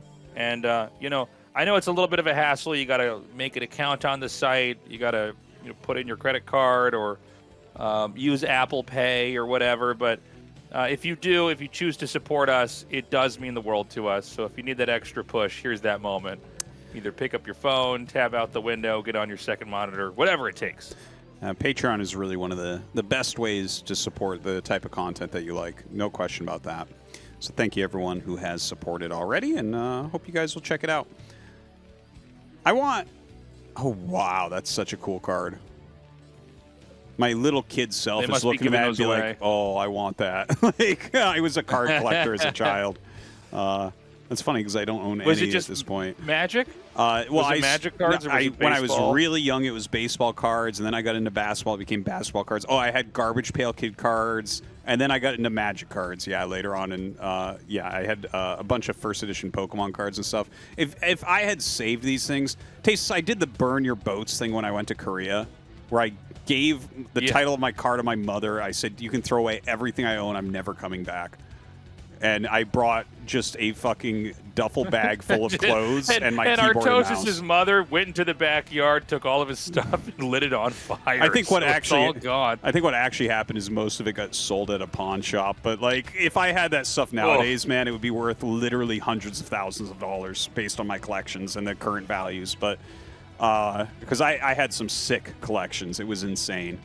But that's okay, because I got to make this life with you, Tasteless, where I get to cast StarCraft 1 for a living. Guys, Tastosis' fortune from his childhood is gone. Get on the Patreon now. He needs your support, okay? He's never going to get that Pokemon card money back. Yeah, those are not coming back. On that note, I was always into like obscure consoles, and I had a Sega Saturn. Yeah. That my brother and I would play on, and I had a game that I guess is now worth like $10,000, and I can't find all the CDs for it. Yeah, it's called Panzer Dragoon Saga. Oh, yeah. And I guess they only made a small number of copies in English, which for whatever reason I was able to get my hands on when I was like in, I don't know, freshman year of high school. Wow. Really good game. Yeah, and I guess they lost the source code for it, so they can't be remade unless it was from the ground up, but I went back through my mother's storage unit and like went through the whole thing in one of my trips back to America, and only found like 2 of the CDs, and I was like, okay. Oh, man. I bet I was going to sell it anyway. I bet your heart was beating fast when you found 2 CDs. You're like, oh my gosh. Yeah. I'm like, I played enough video games. That has to mean the other 2 are somewhere in the storage shed. They were not. Man. But yeah, okay. So I wanted to mention this. TY is such an impressive character. So I want you to put yourself in his shoes for a moment, okay? So the youngest pro gamer ever drafted. Okay, he was 12 years old when he became a pro. That's why his ID was baby. Became a strong pro league player. moved over to StarCraft 2, became one of the best players of all time in StarCraft 2. Tons of huge tournament wins. GSL, IM Katowice, like tons of tournament wins. Becomes a professional commentator for the GSL. Is straight up just a handsome and nice guy. Considered the smartest player ever in StarCraft 2. Returns to StarCraft 1 with his own style. Here, casually playing for a round of 16 spot in the hardest StarCraft 1 tournament in the world. Like, Yeah. how do you, Tasteless, how do you become like him? I'm 42. Is it too Well, late you know- for me? You know, it's funny. Like, when you get to meet a lot of pro gamers, and I guess, you know, now that esports is so big, I mean, whether it's StarCraft or other games, one of the funny things I've found, because we've gotten to meet the best players in the world in all sorts of games, is like, there really isn't an archetype when it comes to the personality. You know? You end up finding out that all sorts of different types of personalities can be pro gamers. There's very social ones, like TY is an example. The entire staff at Soup was so excited to have this guy get a little bit older so you could cast, because he's just a very with it guy when you talk to him.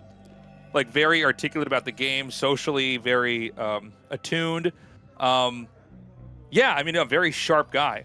And then you can meet other pro gamers like total can't make eye contact. You know what I mean? Yeah. Like, don't seem to have any other skill sets outside of the game. But you really do see every kind of type of person in the pro circuit, which I've always thought was kind of funny. I guess the only exception would be they were all people that were stubborn enough to keep playing the game. They had to have that. Yeah. Okay, look at this. It is, yeah, it's like all these vultures being made.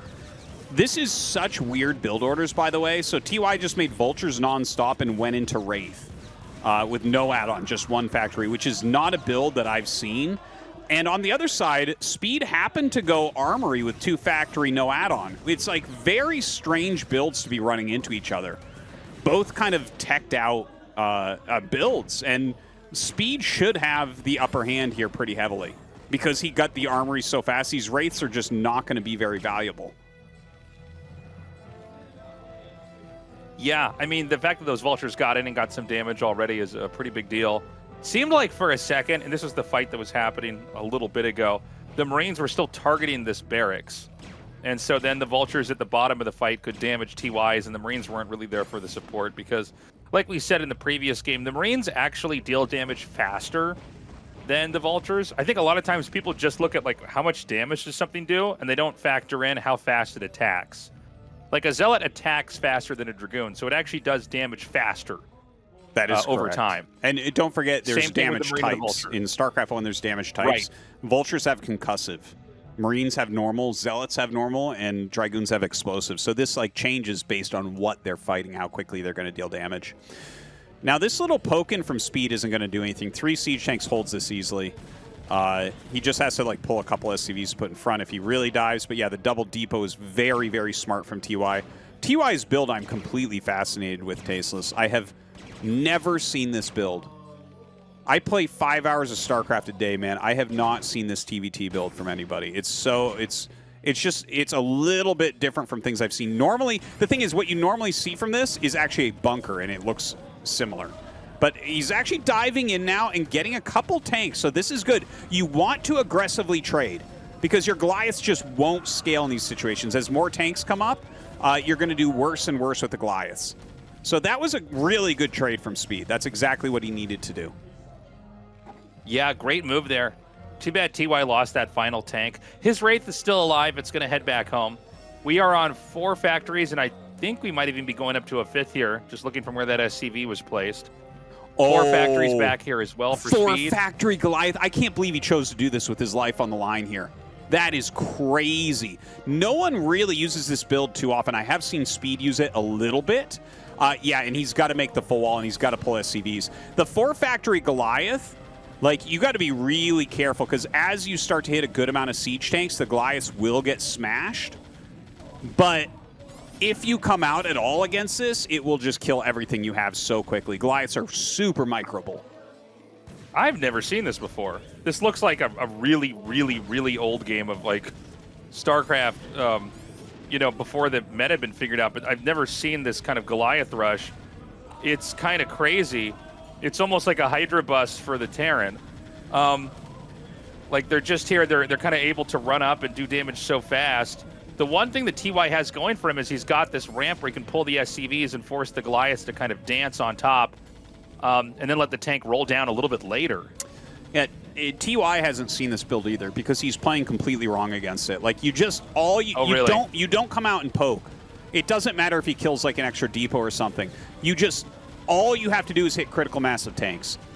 If you get like 5-6 tanks out with siege mode, the game is almost over because the Goliaths just eventually cannot engage. Even though you feel like you're winning the whole time, it's like they just eventually the tanks crush them super, super hard.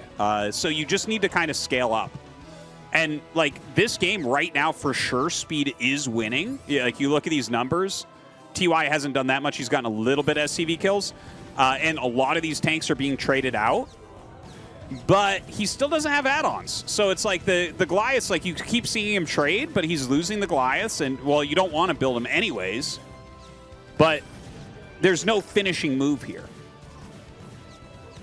This is so funny. Yeah, I mean, over time, you know, you get 4 or 5 tanks out here, especially when siege mode is ready. I mean, the Goliaths can't do anything, but this is such a funny-looking game. I personally have not cast a TBT like this. I mean, this seems like it's deep water territory. Yeah. Like you got to really know a lot about the matchup to even see this, but you can kind of see the idea of it at least, even if you're not familiar with it. In that, like, the Goliaths attack very fast, they're very mobile. They're one of the most microable units, by the way, in the game. Like when you're fighting ground, you can very quickly stutter step micro them forward. It's why this depot is even out here to begin with. It's like anything to draw the fire away. The vultures stand no chance. The mines can be shot down. The tanks are fairly microable. There's some of the more responsive units in the game. Oh my god, almost lost that whole group there to that mine. Oof. Yeah, he's diving here once again. Still no siege mode here from TY. And he is actually going into more add-ons, by the way. Oh my gosh, yeah, that drop could do a lot of damage here. Not sure exactly how many kills he got. But the tanks are going to end up killing these Goliaths, even though he might lose like one more here, I think. We'll see. Yeah, he's definitely... He's going to try to go for that the wrong tank in one. the back. He targeted the wrong one there. He's mismicroing here. Oh, that's a big mistake. Okay, I think TY can win now. I mean, a lot of SCVs were killed in that drop. Yeah, it looks like it was. I'm not sure exactly what numbers they were. This has been a crazy hectic game, but you can see just the consistent trading from speed. It's like that is absolutely what you have to do, and he just keeps making these Goliaths. Now, he is switching into siege tank slowly here. And if he can get kind of a forward position, like maybe on the high ground, I don't think I'd go low ground here. But if he sieges on high ground, he has those Goliaths there, and he already has the scanner. It's like, okay, we might actually have a position here where it can go into a longer macro game. Would it make any sense to get a second dropship and drop 4 tanks in the mineral line, since it's mostly Goliaths? I would say probably not, because like 4 tanks is not quite the mass that you're looking for.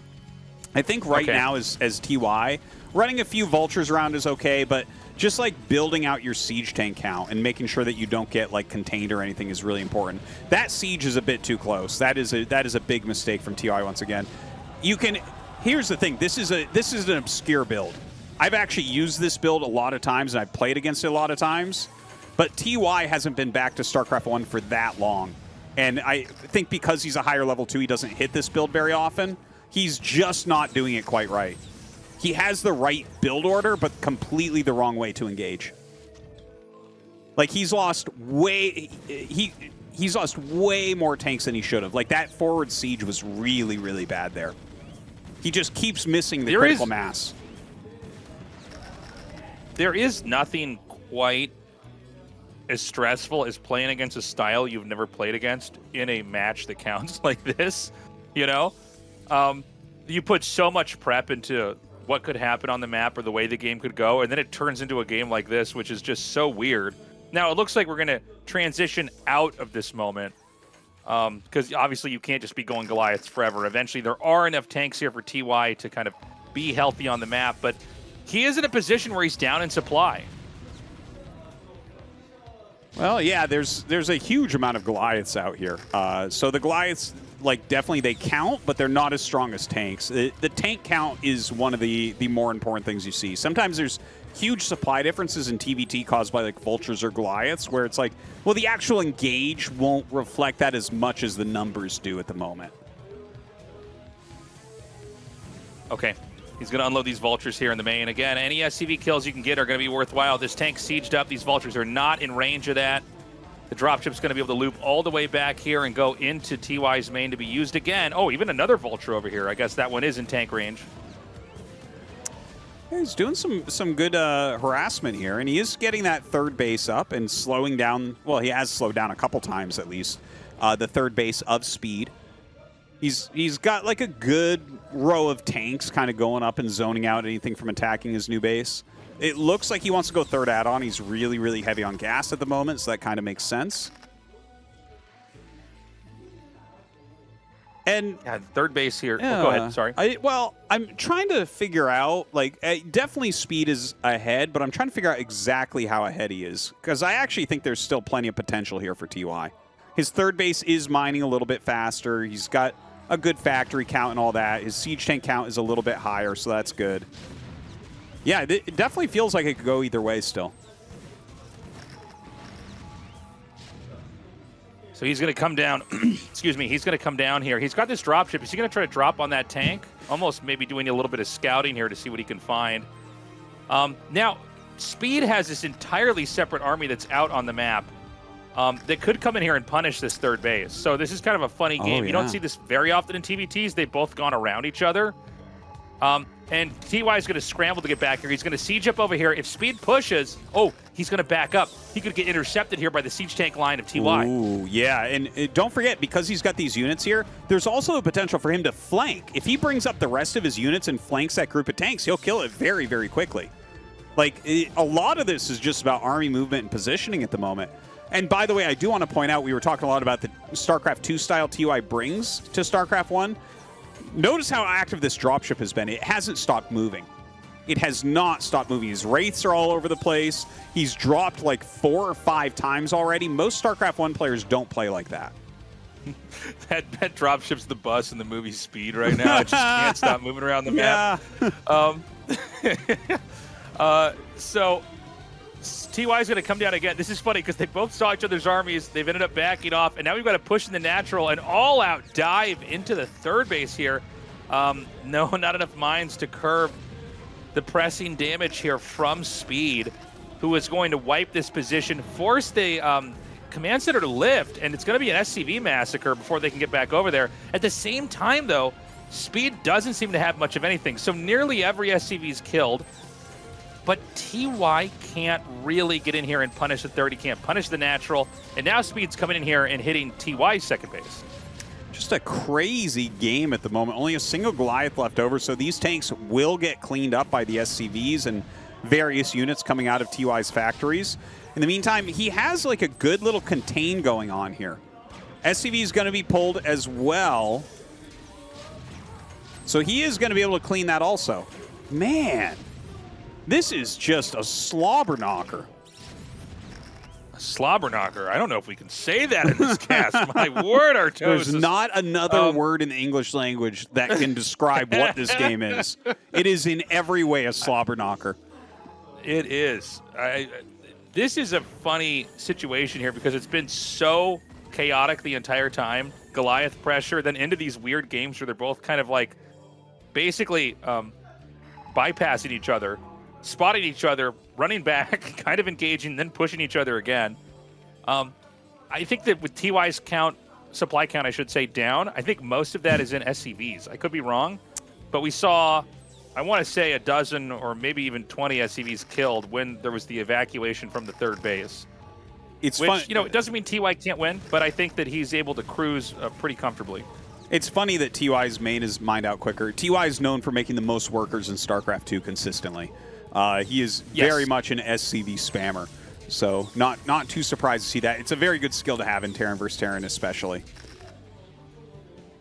Well, SCVs have a unique role in, you know, mid-game and late game, early game too, is that they are used to fight more than other workers are. Like TVT, you have to pull SCVs all the time to fight. Yes. They have a lot of HP, so they soak up damage pretty well. They also can repair, which is nice too, and build stuff. So I mean, they're handy in a lot of ways in the matchup. Double Wraiths take out the single Wraith here, so Speed going to start to chip away at these tanks. He has nothing that shoots up right now. That's highly annoying. Probably will end up losing like 2 tanks. So that's really, really painful. Oh, the triple SCV got pulled pretty quick, so maybe he can save any more tanks from dying. You got to really go on a lot of repairing going on there. A Vulture runs in from Speed. TY does have +2 on the way, by the way, which is just an unbelievably strong matchup. Upgrade in the matchup, rather. Another drop over here. Dude, he never tank stops. Should be just. Yeah, he just never. It's so StarCraft 2. You know, StarCraft 2 truly. And I think occasionally people get angry when you say, like, you got to do this more in this StarCraft than this one because people are so protective about whichever one's their favorite. Terran never stops dropping at StarCraft 2. You just, it's like the core feature of the race is that you can pick anything up in medevacs and dive around. But, man, he is keeping Speed busy trying to defend these drops. Well, finally it is going to be cleared out, so that might end the drops for now. We'll see if TY tries to grab another drop ship. Very cool to see him utilize that style, but Speed just has been ahead as far as supply goes. He's got a 4th base up. Yeah, TY floated his command center, so he does actually have that 4th base up now as well. But if you look at the mini-map, you can see the blue starting to kind of surround the red. It's, you know, TVT, you've said a lot of times, Tastosis is kind of like Go, where like these map positions and surrounding your opponent is actually one of the strongest things. Stronger in a lot of ways than even expanding. Yeah, it's all about position and denying access to certain points of the map. Not just expansions, but just, you know, area, places you can push into. Now, because Speed has that spot in the top right, TY senses possible instability down here in the lower center, and it seems like his instinct was right on that. He's going to wipe out the entire platform of tanks. And Speed tries to come down, realizes he can't really get in here in time to sandwich this, and sieges up. And then TY takes advantage of that and actually leapfrogs forward, realizing he can't be hit from the top. So Speed, you know, in a sense, thought he had TY contained, and TY took advantage of that and then advanced forward to really take control of the lower center here. Very powerful position. If you're sitting there on the high ground, like, not only can you take maybe 6 o'clock, but if your opponent messes up, you might be able to push into the natural. And containments are everything in Terran versus Terran. Very, very difficult to break out. Now, he does turn around and decides to try to break through these units. In the center of the map, TY has that +2 attack, and Speed does not. So a huge difference there, and you can see him just blow up those tanks in a matter of seconds. Speed is still ahead in supply, but TY has some decent things working for him right now. So Speed is going to be able to break free coming through the bottom here, but there's a big set of 6 siege tanks up here at the top, and he is forced back immediately. But the Vulture's over here. This is handy. It looks like they slipped through the bottom. It's hard to appreciate just how open this map is, despite having like some valleys in some areas. You know, it's not completely like a flat blank plains-like area. There's a lot of ways to slip through. I mean, if you don't have a complete full contain, there's going to be some holes in that defense where you can send some Vultures through and hit stuff. Now, a few extra wraiths have been made here from Speed. He does have 2 starports at this point. And where is the anti-air from TY? Oh, you know what? He lost those Goliaths when busting, I think. So this is a terrible situation for TY. Losing quite a bit. He's got to try to target down those wraiths, but this push coming in from Speed is going to be able to hit that little 4th base to the south, I think. And that might start to spell the end of this game for TY. Yeah, this is looking a little scary. TY, after all that fighting to control that, he's now lost that position. And there's an opening here. I mean, the Wraiths can just nibble away at this position. The Goliaths might force him to go up here, but there's always a weakness somewhere. And in the top left, there's a CC starting here. So Speed is starting to really stretch out on the map. By the way, it just seems like in TVT, 4th bases are taken so much later than I'm used to. Well, this has been a super aggressive game. Like, most games on the ladder, you do see the 4th bases quicker than this. But they have been attacking each other nonstop. Speed choosing that crazy 4 factory Goliath opener. really kind of threw this game into a weird area where TY has been struggling a bit. Okay, chipping away at the eBay here. This will get rid of the spotter. Very annoying for TY to deal with. He'll have to rely more and more on scans here to spot for his own tanks. I thought that fourth base might be denied. By the way, when I said fourth base, I actually meant, I'm sorry, I meant fifth base. They've been on 4 bases for a while. The top left base is the 5th base here for this. But yeah, I mean, it's been crazy action-packed here. The vultures denied. Could he inadvertently end up pushing those vultures into checking the main in the top left? Actually, seeing SCVs here might be a big tell. Yeah, he knows now. He turns around and makes a beeline for it, hoping to catch more SCVs. Won't catch that many, but at least he has a good idea that that's there. The Wraiths continue to gain a ton of value here for speed. TY having a hard time keeping the correct unit composition around the map. Such a fantastic game with these two guys. I'm so glad Really this is so close here. Oh, what is happening? Yeah, Why is that science vessel there? No idea on that one. I was like, could he EMP something in there? Why? Why would he do that? So he's going to have to send that back. Very weird to see the rally on that. Will the Wraiths actually get a punish on this? You know, science vessels are very, very brittle units. It's probably worth it to sack the Wraiths just to get the kill on that. You know, the science vessel normally is used in this phase of the game to dematrix like a tank or a vulture to push into a position, but later on it can be used to EMP the battle cruisers for the enemy side if you get into a game like that. And a lot of times one EMP on a mass of battle cruisers will win the game. That is super true. Like science vessels, I think, are actually undervalued in TVT, like massively undervalued. And I think over time, like in the next few years, we're going to see them utilized even more. Just such a useful unit. Now, the science facility will end up falling there for speed, so that's kind of a nice pick off as TY moves across the map. You know, speed definitely has a better position. He has that additional base as well. But TY pushing up diagonally like this, that's a strong spot he's in. But he needs to collapse to the south, I think. Like, he's got speed defending top left, but when speed moves a bunch of units up there, just suddenly move down to the south and clear a lot. Not necessarily that group, but like he can move down, clear center, move left, and you can just kind of force speed to keep on repositioning his units. Vulture's going to come in here. A lot of SCV is going to be killed off. In fact, he can just snipe that Goliath. Yeah, just turn and shoot that thing. Don't respect that.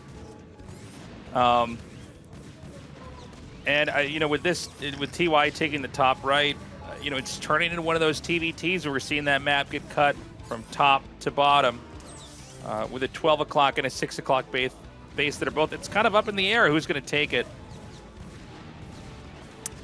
Well, I think right now Speed killing SCVs this many times has really put himself into a big advantage. You know, Yeah, TY has might be taken right. back a lot of the center, which is really good. But yeah, look at this. Now suddenly he has like 10 Wraiths? That's crazy, man. Oh my god. Yeah, like, I love the Wraiths. He's just wiping out these tanks so fast. By the way, you really got to appreciate how low the damage is on Wraiths, where you see that many Wraiths, and it's just so many shots to kill one tank. Blizzard was clearly very concerned about this unit when they designed it. It's like, okay, it can cloak, but it can't do that much damage. It might be too strong. And then they made the Banshee for StarCraft 2. What were they thinking? Yeah, they pulled a 180 on that. But yeah, the Wraiths are so good in these types of scenarios. These really chaotic, hectic games where no one has their macro truly going, the Wraiths become really good. Because the thing is, if you're just like maxing out and you have a ton of factories and a ton of bases, you have money for missile turrets, you're mixing in more Goliaths, and suddenly the Wraiths become super weak and not a good choice. But in this type of situation, you can see he's just consistently flying around and punishing these little areas where TY is just barely off of what he needs. More CCs coming down. TY's position is still decent, but the position doesn't really matter if he can't back it with an engine that's going to produce like what Speeds can. You know, the Wraiths were chased back, but enough tanks were killed. It seems like Speed can look for an opening. And, you know, this happens a lot in Brood War games where sometimes it's the old spots and not the new ones you want to hit because they're so busy trying to defend these new locations and gain territory that suddenly it's back at home where they're really weak.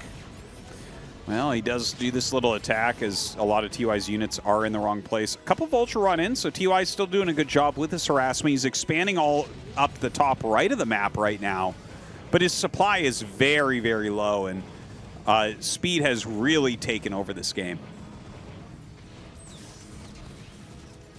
I mean, Speed's looking fantastic. I think, you know, it's really smart that he did that Goliath opening early on that TY just sort of didn't know how to deal with, right? Don't let TY play a game he can plan out. He's such a good planner. Bring the chaos in there. Then again, you know, TY held the game pretty well, but here we are in this late game, and it seems like TY is going to have to try to make something work with this army he has. There's that D-Matrix on the tank to basically allow you to push through there, and he realizes he's not going to get anything done with that. Speed survives. He's going to be our second place player to get out of Group B and move on into the round of 16, and man, you can see what a relief this is for him. I tell you, this group was really, really good. It didn't go quite how I thought. I think I initially said that I thought that Speed might win the group, but Bisu taking first place and then Speed playing some close, excellent games here. Definitely a very fun group that we've had. TY showed a lot of skills. He's going to have to add to his repertoire how to deal with that crazy heavy Goliath play, because that's really where he messed up. Like Speed, I mean, kudos to Speed. He decided to do something highly aggressive, and he traded over and over really well. But yeah, if TY had played against that before, you can tell he just hasn't played against that, because he would have probably ended up winning the game, I think. It's just, there's a reason why you never see that build. It's kind of a ladder build that you can catch people with sometimes, especially if they haven't played against it before.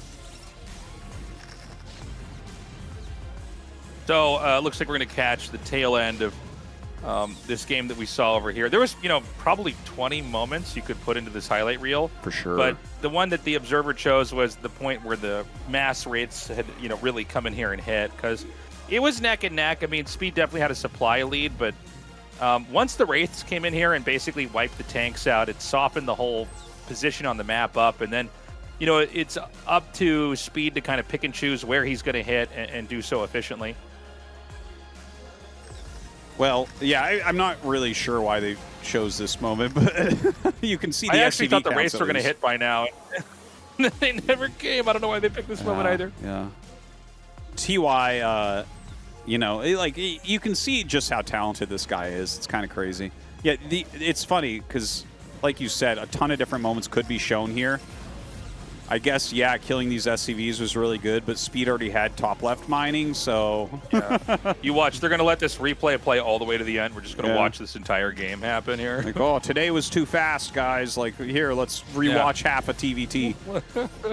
Should it be the important parts? No, not particularly. I think the observer messed up. I think he thought the Raiders were going to come. He actually went back, clicked on him. He's like, is this ever going to happen here? He forgot.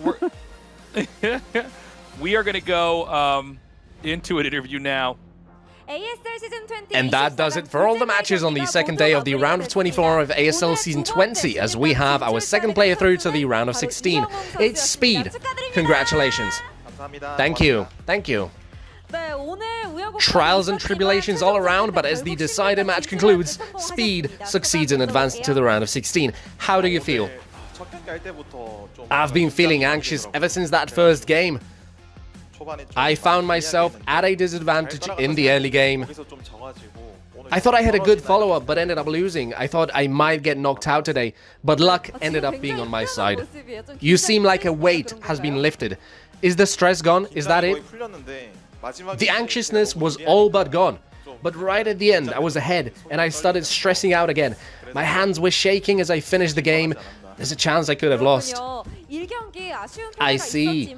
The loss in the first game was regrettable, but in the second game, the 4-factory build you prepared landed home. When were you sure you had won the losers match? I was fully aware of how aggressive JYJ is, so this was a build I had prepared.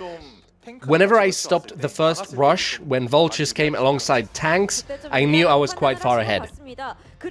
So that's when Speed decided he was ahead, it would seem. And so with your wins today, you are now on a 6-win streak against Terran. I wonder how you feel about this. I wonder how you feel about being the scourge of TVT. Honestly, when I saw this group draw, I was very satisfied with it because I can't play versus Zerg, and somehow, someway my TVT got really good, so I was feeling confident. It's a good result that I got today. I'm sure it would be nice to see Speed play more TVT after today. And in the decider match, it was a 2-fact Goliath build you showed. I know this is not a build you use a lot day to day. Did you use this build because you thought it would be profitable? What was the motivation behind using this build? Well, firstly, I played 4-fact Vulture Tank against JYJ, so I thought TY would take advantage of that and go Starport. That's why I played Goliaths, and I was right. But my stubbornness came through. You shouldn't push like I did, but for some reason I thought it would work. TY kept defending, I thought I was going to lose that. That's the thing in that decider match. You guys kept throwing attacks at each other. It was so back and forth. What do you think was the deciding factor in the end? It was just good attacks, good defense. I mean, we have an identical playstyle. It was just, to hell it if I lose. I'm just going to keep punching. And in the midst of that, I emerged victorious. Good coping skills, I guess. I'm sure it made all the viewers ever so excited to see this. What do you want to show in the round of 16? The furthest I've got is the round of 16. I'd like to play an extended series, so I'll set round of 8 as my goal. Many people showed up to the studio to cheer for you today, and many are also supporting you online. Do you have anything to say to them? My wife always helps me so that I can play my games well. I want to express my gratitude. My practice was straightforward. I'd like to thank Ample, Royal, and Paralyze. And that does it for our interview with Speed, who makes it into the round of 16. Congratulations once more, and thanks for the interview.